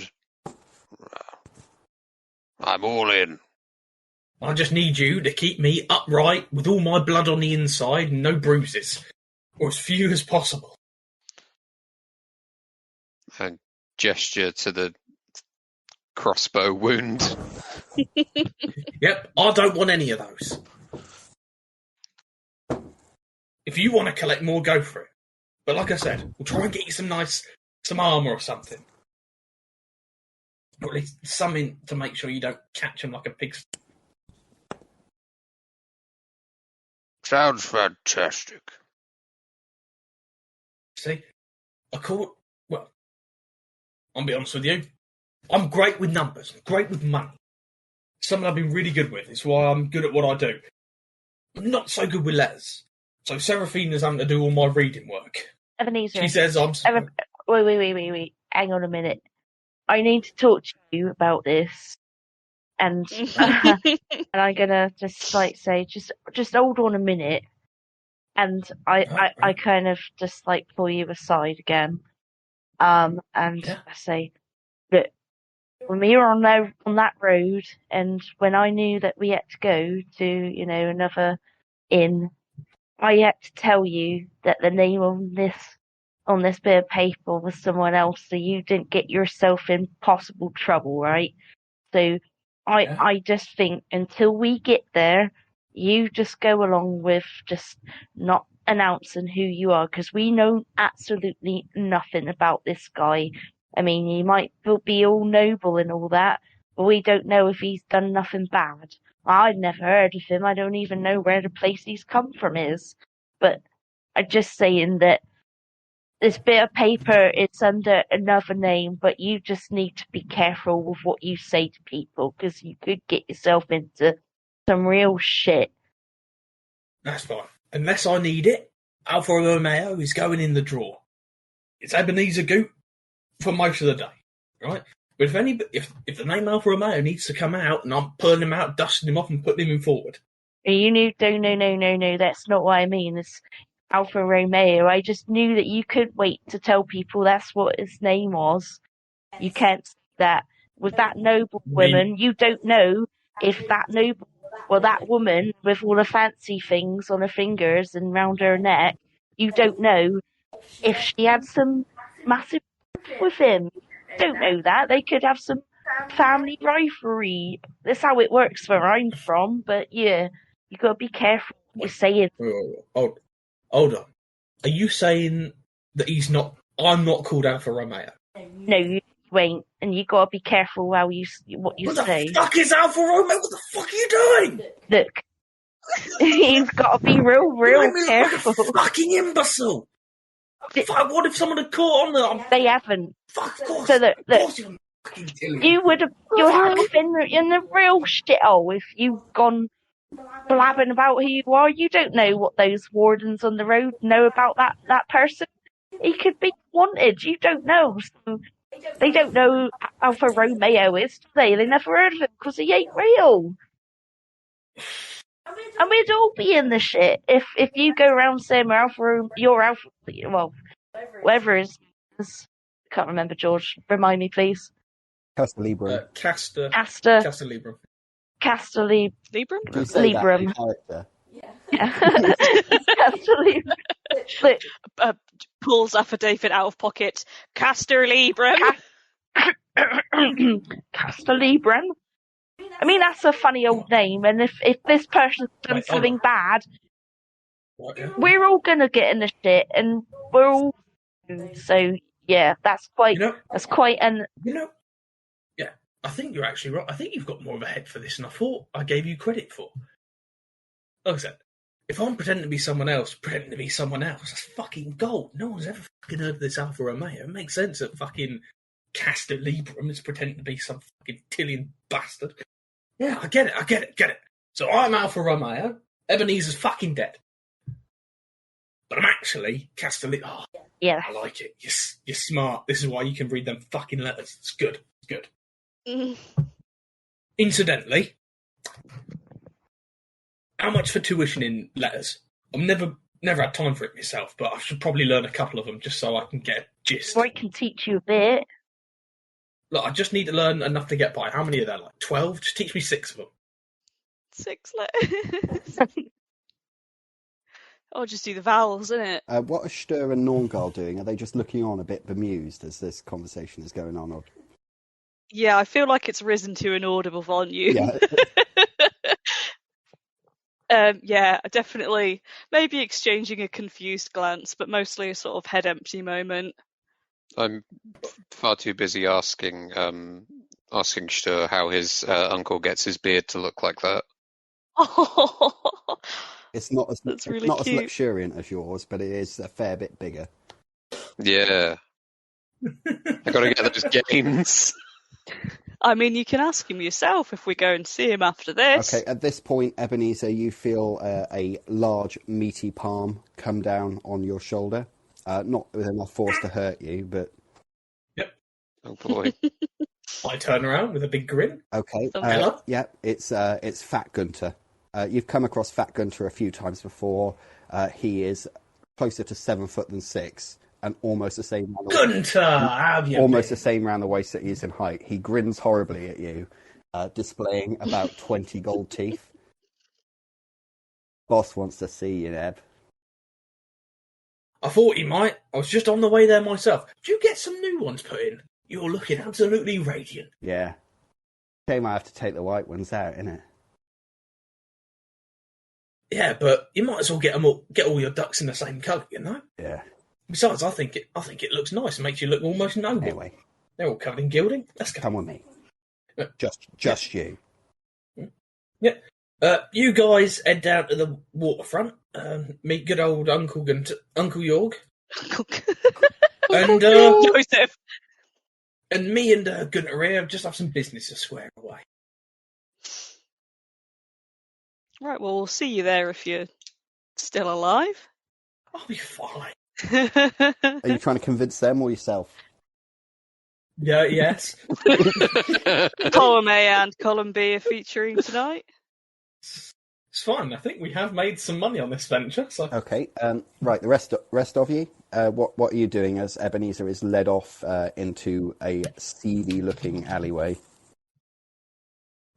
Pub, pub, pub, pub, pub, pub, pub. You going straight down there? I mean, Want to find I don't have any other. nice food. You've got business to attend to before it gets dark. So you're leaving first thing in the morning. If you Well, want I need you could go, if you wanted to, you could go to the guild now. Is it open? That's It will what be I'm doing. it'll be open until about 8 bells. I'm doing that. Okay, and the other two are going down the pub. Yeah, I'm really hoping that my uncle will buy me a drink and or a meal. Yeah. Okay. What would what? Sorry, says his headphones just came detached then, so I could hear myself. What are we doing first? I think we do Stör and Nornghal. As you go down to the Boatman Inn, you pass down the Street of Many Taverns, which has had many names in the past, including the Street of 100 Taverns and the Street of 1,000 Taverns. In any particular order, or No. It goes down to the riverfront. You know this. It slopes gently downhill. There's probably not quite exactly 100 taverns here, but there is nothing else on the street apart from taverns. Hostels, Excellent. eateries, inns, brothels, all the good stuff. Okay, and as you're going down, there is a skinny man standing on a box in the street, dressed in rags, clutching a scroll. Mhm. And screaming prophecy and doom to anyone that's listening, with his eyes rolling in his head. Oh. He sees you and gives a great gasp. He raises his right hand heavenward and points at you with his left arm, which is still clutching the scroll, screaming, "I see darkness gathering as the last house of Troy falls. Beware, for shadows over Bergenhalf and Stör, then beloved more. Resplendent in vestments of green stands beside Sigmar's great river. Yea, I see death on the right, and I despair. For then the stained hand guides our once mighty lord, and this power behind the throne curses us all. Lo, the horned rat then claims the broken king across his throne of lies, and the white walls fall, leaving the empire in ruins. Tremble in fear, ye mighty, for the end times have come." And he collapses to the ground, foaming at the mouth. Oh, we've really upset him.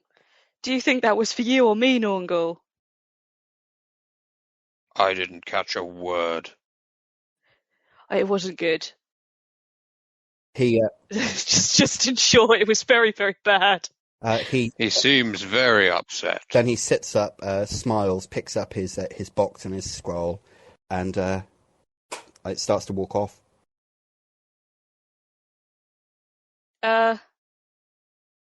Excuse me. Yeah.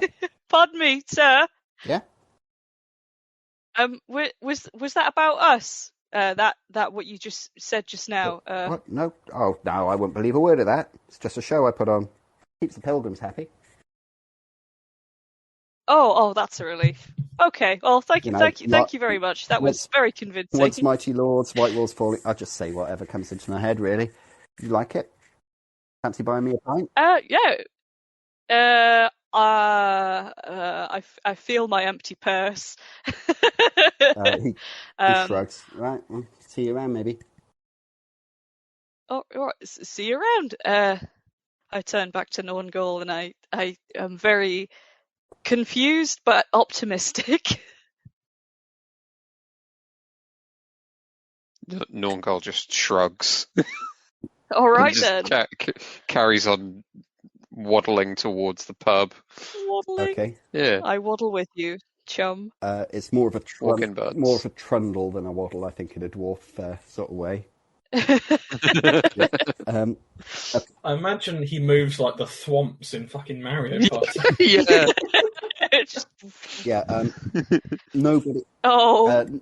Nobody that's currently here can read, but just like every other inn, there are signs out the front demonstrating whatever the place is called, like the Coach and Horses. So the boatman is not too difficult to find.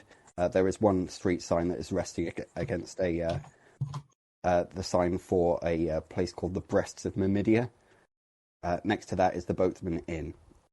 It looks like a local pub. It's kind of tatty, but inviting.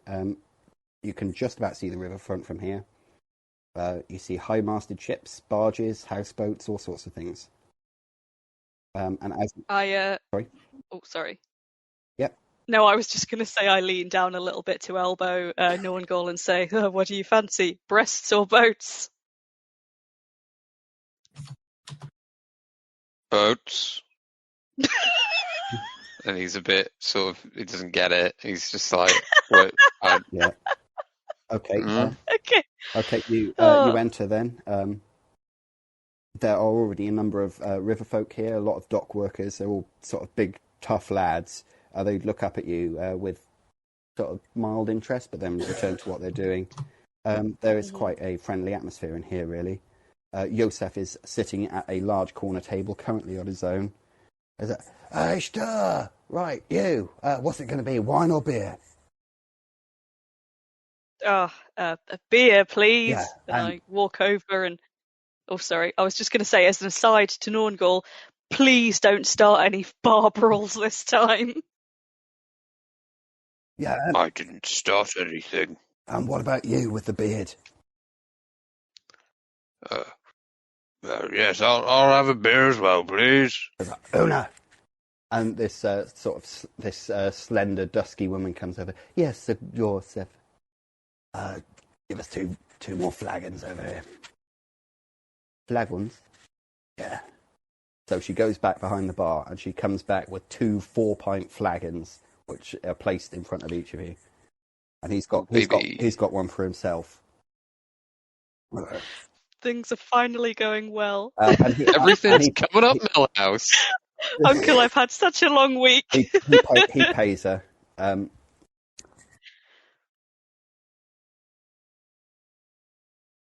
So you clink flagons.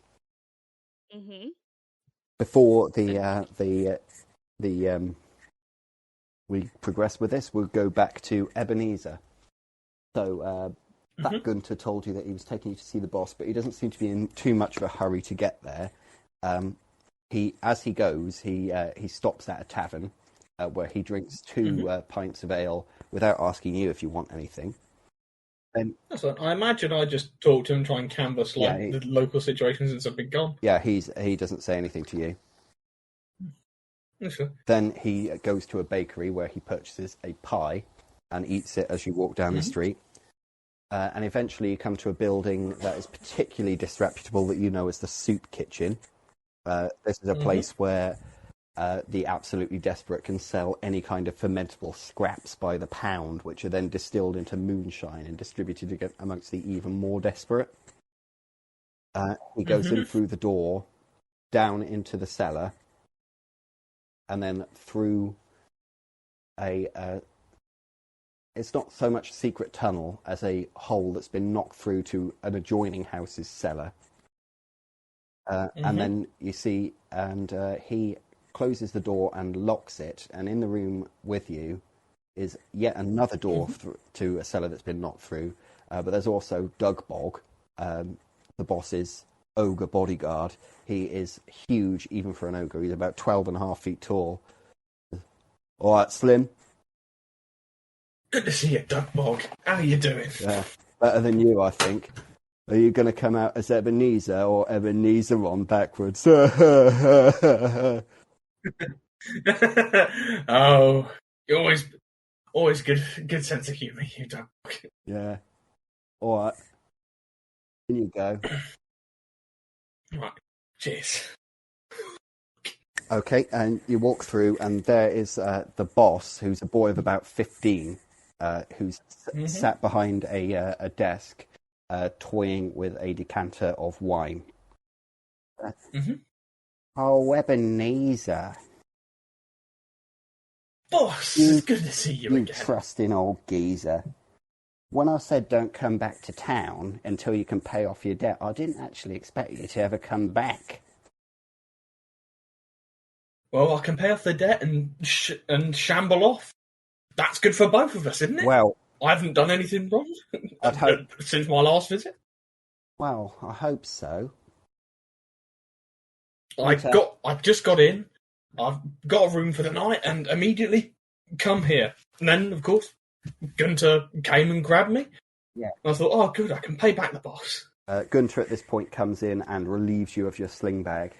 Well, let's see what you got then. Yeah, I've got 3 gold coins, 15 silver shillings, 6 pennies, spare clothes, Miss Shanker, Okay. some candles, a few odds and ends. I probably value them at about like 19 shillings, 9 penny maybe. Yeah, I ain't interested in that shit. I'll take the money and the jewellery, which he does. He takes it down to the last penny, leaving you absolutely potless. That's fine. Look. See how it feels. Right. Ed, you know, when you work in this city, you work under my control, you know. Yes, sir. Yeah, with independent traders like you and bloody Heinrich the At and what's his name, Delbers running around, it's gonna fucking ruin me, isn't it? Remember, sir, every time someone gave me something to sell off, I gave you a cut. I made sure of it. No, you didn't, and that's what got you into this situation in the first place. I don't want to see you in here again. You understand? You have me confused, sir. What got me in here was some bad uns were stealing on your turf and passed it through me, and I wasn't aware where they got it from, so I'd never fucking do it knowingly. Well, you better make yourself aware, ain't you? I'm as aware as anything, sir. You've made it abundantly clear. Well, good, because I hope it's fucking crystal. The finest, sir, and believe me, I know fine crystal. Yeah. Help yourself to a drink on the way out. Oh, I wouldn't mean to impose, sir. Then don't. I shan't. Are you not catching my drift? Fuck off. I thought so, sir. I was waiting for your leave. And I bow and fucking scurry out as quickly as possible. Okay, as you do, as you're leaving, Gunter has repositioned himself at the door to the soup kitchen, and he does slap a bottle of moonshine into your hands. Compliments. Cheers, Gunter. Compliments to the boss. Yeah, so I imagine... keeps complimenting you.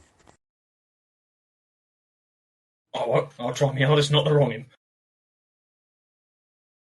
Okay, what do you do now? I imagine just head down to the inn and just think in my head, you can get more money, it's fine, it's never an issue. Some dice, fucking shitty fucking farmer's heirloom, fucking wood locket, sell that at fucking value, we can get some money back, it's fine. Oh, I'm waiting for the man, I'm just muttering to myself as I wander along the road. Right, okay. Seraphina, you are quite quickly able to find the merchant district.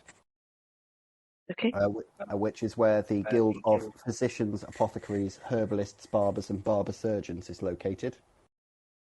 It has quite nice pillars outside, which are striped red and white, with also a worm crawling around them. What do you do? It's still open.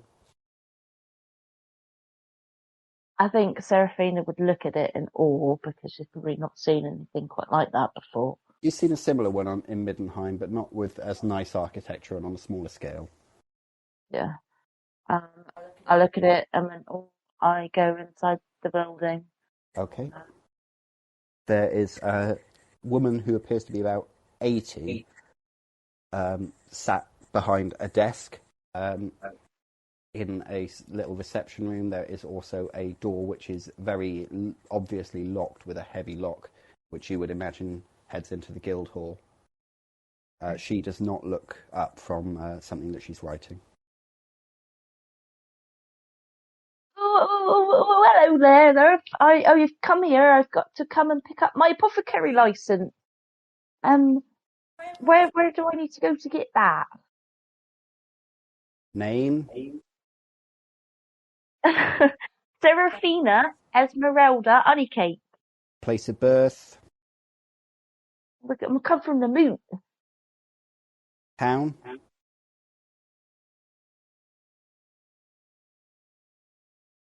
Oh, something like Apfel. Sour Apfel, yeah, that's the one. Apfel some shit, I say that, I think. Place of study. Mittenheim.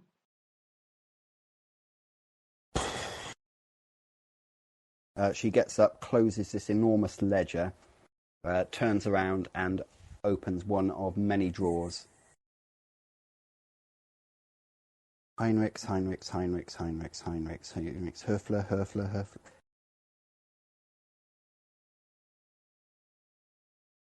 Honeycakes, here we are. She passes it over the desk to you. Thank you. Thank you very much. Now, I do need to make you aware of a few things. You are not allowed within the province of the Empire to practice as a physician, barber surgeon, or herbalist without the appropriate license. 1 crown in 10 belongs to the guild. A replacement fee for this license must be obtained at your earliest convenience should it ever be lost, damaged, destroyed, or stolen. This will incur a charge of 1 crown 10 shillings, rising to 2 crowns for second and future infractions. Any events of malpractice will be covered by the guild out of fees and duties. Any questions? No, I think that makes sense. Welcome to the guild. She holds out a hand which is dripping with gold and jewels, which you hadn't noticed before. I shake her hand very rigorously because I'm very excited about the fact that I've just got my license. Yay! Where do you intend to set up in business? No, it's not. No. It's its own province. No, I'm going back to the moots. Solo practice, or you'll be working under somebody? Working under somebody. Name? Theo. Phineas Ferbson. He's called Theophilus Honeycakes. Theophilus Honeycakes, yep. That all seems to be in order. Thank you. Thank you very much. You're quite welcome. And I skip out and do a little kick. Heel click. Yeah, I do. Okay, what are you doing now? I'm gonna go back to kind of where we were to find everyone. Okay, I would say that you bump into Ebenezer as he's returning from this dingy alleyway, looking a bit pale.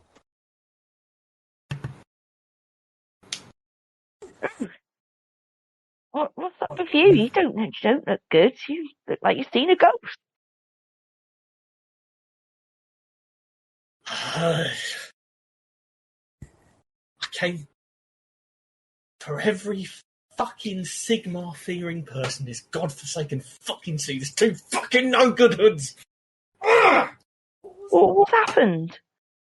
What's the matter? I got fucking robbed is what's happened. No.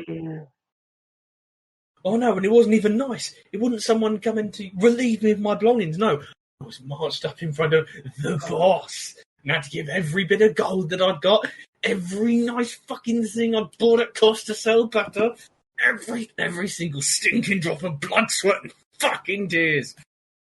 And why? Well, he's the boss. He's fucking 15. The only reason he's the boss because he gets his newborn fucking boy fuckholes filled in by shitting fucking ogre. Shit!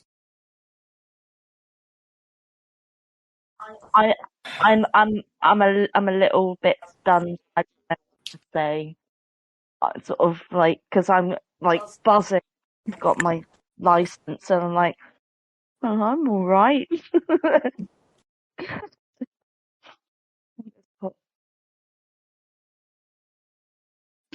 So you don't got no money on you? Nothing. They took everything. It's fine. Fuck. So I've got this. I lift up the silver locket. I've got this. Keep this hidden. And you've got the piece of paper. And now for a Castelli, whoever I fucking am, and I'm going to get all that gold, and I'm going to come back and have them fucking killed. Well, you know, I can drum up a bit of cash whilst we're here if we need to. But I know we've got to go. What have we got to go in the morning, haven't we, on this? It's fine. I can make money on the road. I always have. All I need to do is win one good dice game. Once I win a dice game, I can get fucking shitty family heirlooms off any fucking wood-toting farmer and sell them back to someone else who believes it's nice looking. I get more money. And it works that way. I can build something off of nothing. I always have. I am Ebenezer fucking good. I'm the geezer to please you. I will build up again. Okay, so what are the pair of you now going down to the Boatman Inn then? Oh yeah, I imagine so. Okay. The other two of you that are already there, Joseph is quite happily chatting away.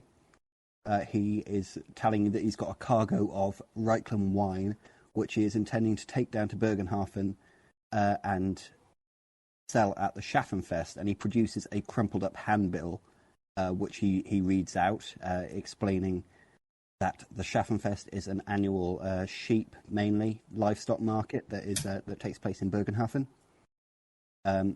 but also attracts a huge travelling fair. And the main attraction this year is going to be the Principality of Ostland and the von Saponatine family having a grand joust. That's not. Is that where, like, obviously out of character, is that where that other fancy lady's going? No. Because she said she had a thing to go. Okay, it's separate. No, that's fine. In Altdorf for a few months, then she's going to the Middenheim Carnival. Okay, all right, that's right. No, I just wanted to check. Okay then. I mean, it sounds good. Is this what we're going to be helping you with? Yeah, 2 shillings a day wages, free passage, and you can spend a few days enjoying the fair. I don't know about you, Nornghal, but that sounds pretty good to me. Certainly sounds like a bit of fun. You know your way around boats. Oh, yes, sir. Very well, sir. Oh, good. My crew's down to 2 at the moment. I had to leave work cargo. You know, it's getting to him life on the river. I mean, I couldn't ever give it up. These city people are strange people. But, you know, there's mutants all over the place now. Apparently there was this guy that'd been working on the river for years. Then he comes down with this oily yellow skin. Got chucked overboard, just heard that from a barge. Probably a noble, they're all mad, everyone knows that. I mean, we saw mutants? We saw mutants on the way up here, Uncle. They attacked us on the coach. Yeah, well, I'm not surprised they're all over the place. No. There's a woman that's been locked up in the Sisters of Shelya Hospice, claiming to be the Emperor's sister. She might be totally mad. His brother's a complete lunatic. That sounds crazy. Who would ever go to such lengths to pretend to be somebody they weren't? Uncle, I am truly shocked. Yeah, well, I ain't. Nothing shocks me no more. Come on, drink up. Gluck, gluck, gluck, gluck, Okay, gluck, you're gluck, gluck. going to be making consume alcohol tests if you're drinking a 4-pint flagon of beer. Here we Yes! go, lads. I can do it. Is this just regular? You're on your way there. Whoop.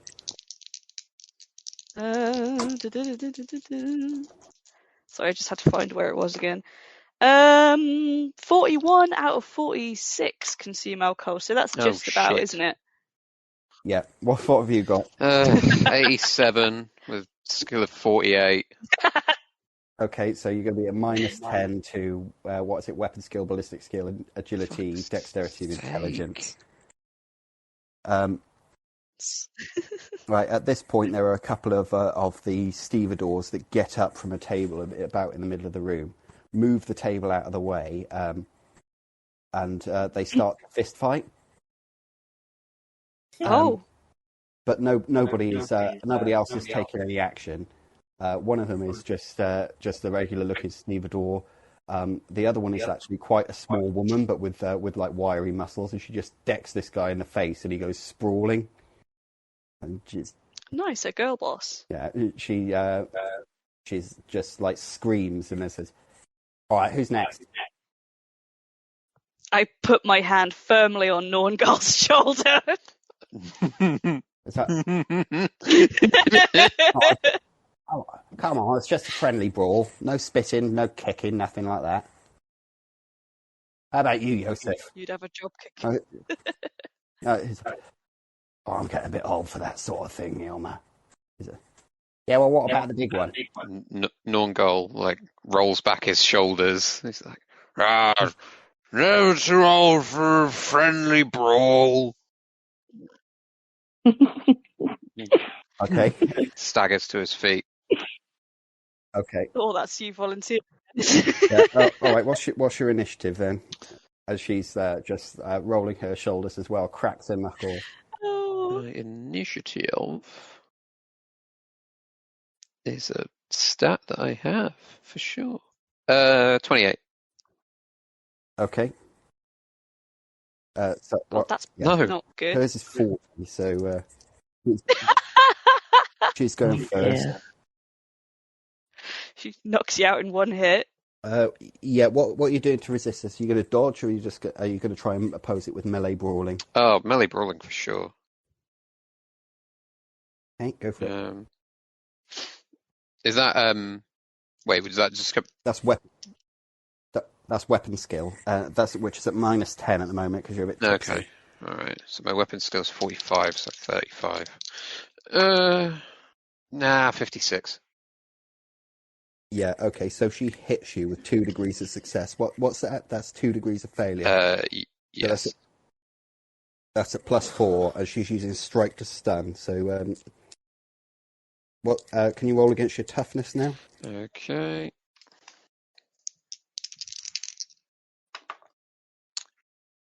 Oh, that's much better.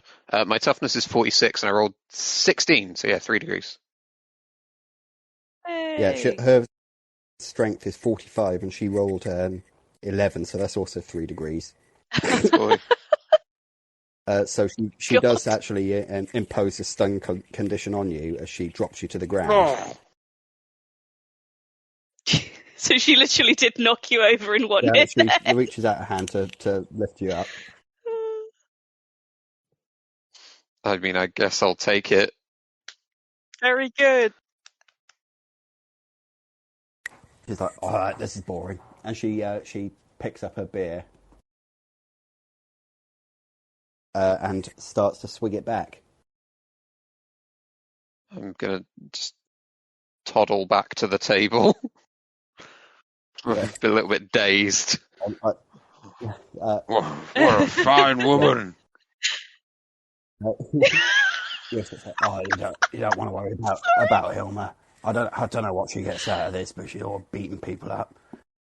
I don't know, she doesn't mean no harm by it, but if you want someone that would take a bushel of Mootland's finest or a cask of Kemperbad brandy off your hands and get around the duty people, someone you want to know.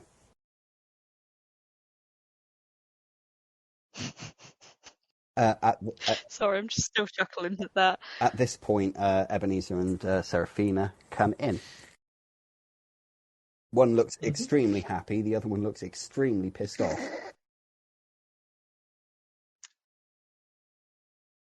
One of us tells the truth, the other lies. I wave to Seraphina because she looks more receptive to a friendly activity at this time. Joseph jumps to his feet and points at. He probably sees Ebenezer first just because he's taller. What wine or beer? Sure. Why not? Which one? Yes. Which one? Any. Una, bottle of wine. And the little one, what do you want? I'd love a beer, please. Yep, flagon of ale again. and they are brought over. She uncorks a bottle of wine and places it in front of Ebenezer, along with a glass. And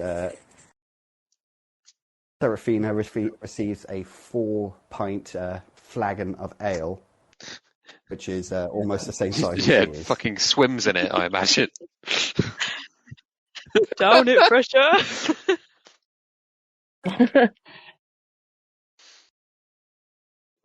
I imagine, even as pissed as he is, Ebenezer still sips the wine slowly. Okay. So I was just talking to Stör and what was your name? Sorry, lad. Ebenezer Gütte. Well, I want talking to you. No, not you. Well, I thought he was. I apologise. That was Callum misinterpreting. Failed your perception check again. It's hard, man. Nornghal. Yeah, Nornghal and Stör. Going down to Bergenhafen in the beer belly. I'm going to be taking a whole load of Reichland wine. I'm looking for crew. I've only got 2 hands at the moment. 2 shillings a day, free passage, and there's a festival at the end of it. What's not to like? You in? I smile encouragingly. I mean, if you don't want to work, I'll take you, but... It's fine.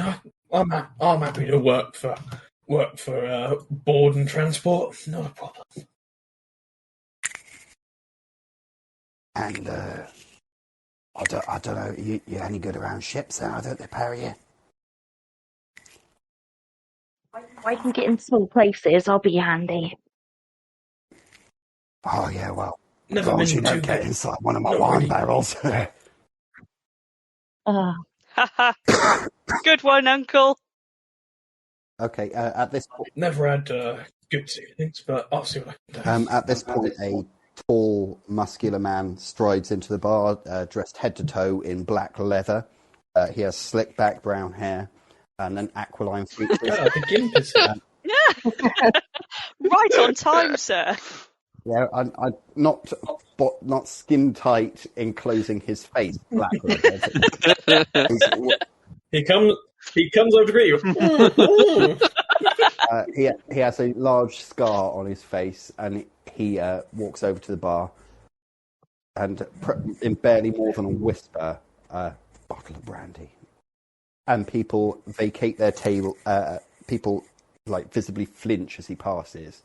Walks over to a corner table, and the occupants of that table vacate it as he sits down and drinks. Does anyone here have any ranks in consume alcohol? What do you mean ranks? Advances, sorry. I also have 2. Right, so Yeah, I have a 1. so all of you have spent time in bars. He's drinking away, but you can tell from the look of it, he's here to fight. And if there's not a fight, he's going to start one. Oh boy. Can you handle any Oh more? boy, here we go. Here we go, it's Norngal's fighting gonna time. fucking die. Here I go, I fighting just again. love fighting.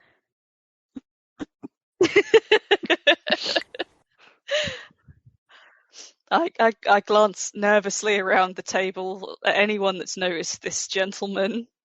I think Ebenezer is now trying his best to not notice him. Yeah, everyone's noticed him. He stares around the room. If you look at him, he just glares back. Anyone else that looks at anyone that, as people do, stare at him as he sits down, he just sneers. Almost immediately thereafter, 2 extremely finely dressed young men, one of them tall and skinny, the other one short and very, very, very plump, walk in. Their cheeks are rouged, their wigs are powdered, their fingers drip with rings, and they are flanked by 4 enormous people. They are different sizes, shapes, sexes, skin colours, etc. But the 4 of them are all well over 6 feet tall, extremely heavy set, and all look very mean. And the big fat one says, "Oh, I say, chaps, what a quaint establishment." Swaggers over to the bar. 2 of your place is gonna fucking finest suck. beverages, landlady. What's that smell? Is it these commoners? Oh, no, Jakob, but all the inns on the dockside smell like this. Thought it was that smelly oik in the corner there. No, don't do that. It's fine. If they die, it's the ecosystem at work. Maybe we can Here pick we up their fucking rings go, when they get ladder. knocked over. Stop reading my mind. Let's fucking go. Yeah, so they are served with bottles of wine, which they proceed to start drinking while standing at the bar. One of them has got a bottle of sparkling wine. Georg, do you think if I shake this up enough, I could get everybody in the room with it? And it's like, well, I don't know. Maybe you should try it, Jakob. Oh no, I have put my cloak and pull my hood up. I have a better idea. Let's brandy bounce. Oh yes, that sounds like much more fun. 2 bottles of brandy, and 2 bottles of brandy are duly plonked on the bar. What? These two were just written into the story to just be the worst possible people. Finally, Ebenezer has competition. Eat the rich. Are you doing anything at this moment? Fucking no. Just trying to not. I think Ebenezer is afraid to leave because their vision is based on movement. Okay. So the big fat one uncorks the bottle of brandy and just begins to pour it down his throat, like just absolutely necking it.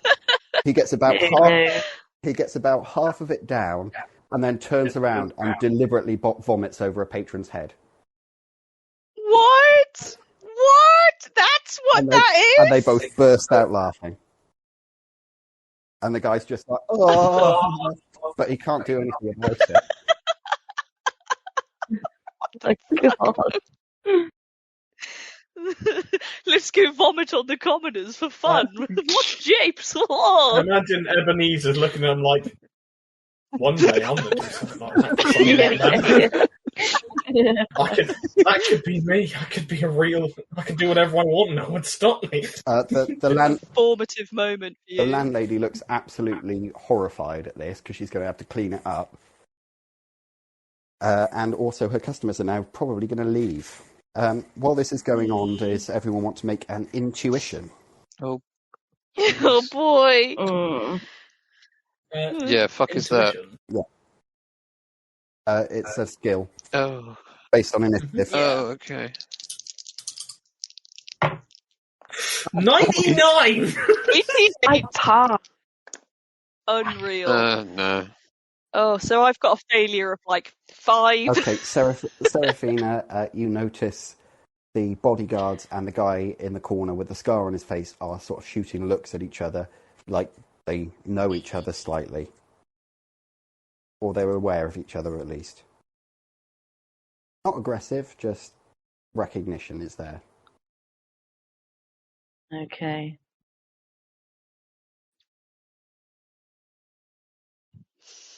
And then the other one picks up his bottle of brandy. No. And he, rather than standing at the bar doing this, begins to run in circles around the room as he chugs it. Again, I tug my cloak tight and make sure my hood is down. Try and get myself waterproofed. Okay,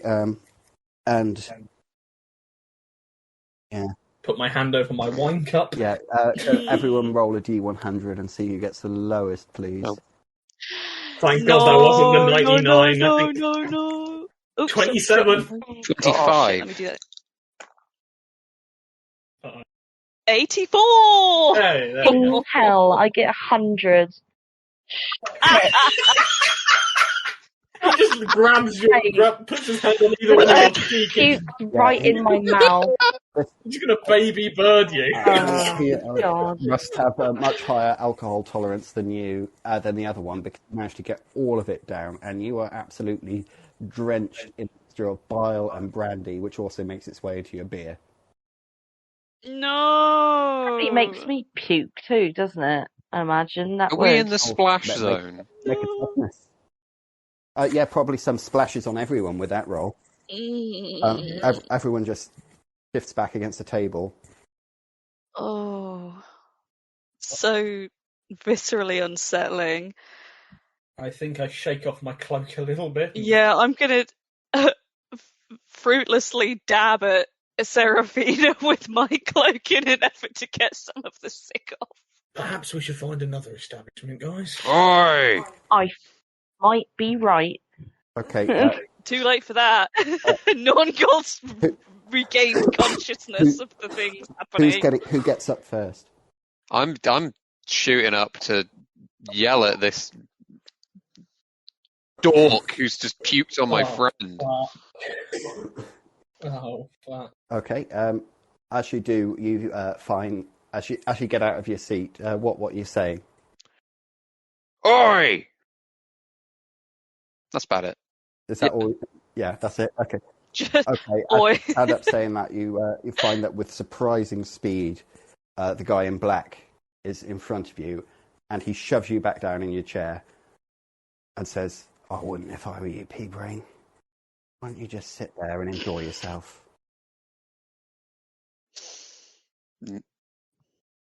How did he know what your name meant? I don't even know that. Well, So now he'll never know. I'll sit back down in a huff because he's quite big. The nobles have both jumped behind their bodyguards and are giggling away. Nobody else doing anything? No, I'm just deeply unhappy and trying to help Seraphina, really. Are any other patrons getting up and leaving elsewhere in the inn, or are they all just as fixed as we are? Well, most of them are looking to see what's going to happen now. The bar has actually gone quiet as they wait to see what you're going to do. The man in the corner's stopped playing the piano. Yeah, well, there's no piano. Harpsichord.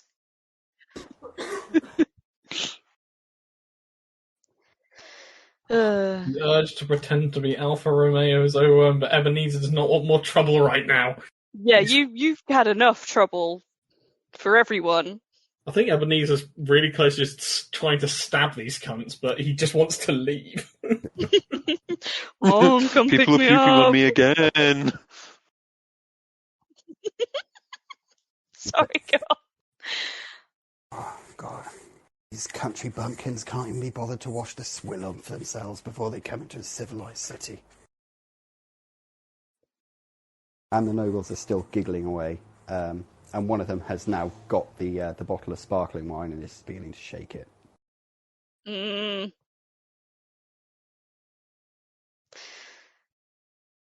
mean, he can't push us all down if we all get up at once. Yeah, but how are you going to synchronise that? Are we exchanging glances, Ebenezer? I think I literally he can't push us all down if we all get up. We all just get up and leave at once. Ready? On 3. 1, 2, 3. So you learned to count, did you? Ebenezer makes a motion to get up, seeing if everyone else follows him. If they don't, he doesn't. If they do, he still doesn't, but gets up slightly later than everyone. Do you? Wow. I'll get up. I'm fairly big and I have my friends with me and the power of friendship trumps all. I want to get the fuck out of there, so yes, I'm getting up. Okay. Nornghal rises and takes his place I was going to say at the shoulder, but at the waist of the big leather man. Does Uncle York join us? Joseph, but if you all stand up. Ebenezer doesn't remember. Joseph, but he does. He stands along with you just shortly afterwards because he wasn't expecting you to all stand up all at once. Mm-hmm. Yep. And Max, the guy, you don't know his name is Max, but the guy with the scar on his face. Well, as it does take more than one village idiot to frighten me. What's it going to be then, eh? Guess we just try and walk past him and pay him no attention. Oi. Just not engage. Yeah, fuck it. Okay. So you're just going to all walk out? No, I'm standing next to him, cracking my knuckles. Oh dear. Oh, for fuck's God. sake. It's fine. Nornghal's not integral to my plan. So it's a bit. I know. So it's a little one, is it? I'm gonna stay because Norngal's fucking tipsy and he's my friend now, and I don't want to be here, but I will be here with him. Okay. He puts his hand into his pocket, and when he removes it, that you notice that he's got something hard and metallic over his knuckles. And I think we'll leave it there for tonight. Yeah. Woof. Steve, I fucking hate you. I mean, it was going to go this way. Something was going to happen. One of us was going to start the problem. Again. I'm just glad it wasn't me this time. Writing in my notes, we all got up to leave, but then Nornghal decided to be an arsehole. In my head, I was like as soon as one of them had vomited on someone else, and the other one was starting to run around like, I'm gonna puke on a common person. I was like, if I get puked on, I am just gonna uppercut him. Yeah, just in me. Even if he just stopped in front of me to puke, the hands were gonna start flying. So, it could have gone worse. It still could. Let's see. And it will. Of course it will. It always does. Okay. So that was episode 2 of The Enemy Within, which was written by Graeme Damis and others who will be listed in the description. Musical intro by Freestock Music, and credit will be in this description as well. May Ronald himself keep your fingers crossed until next time, and fear not the Doomsayers.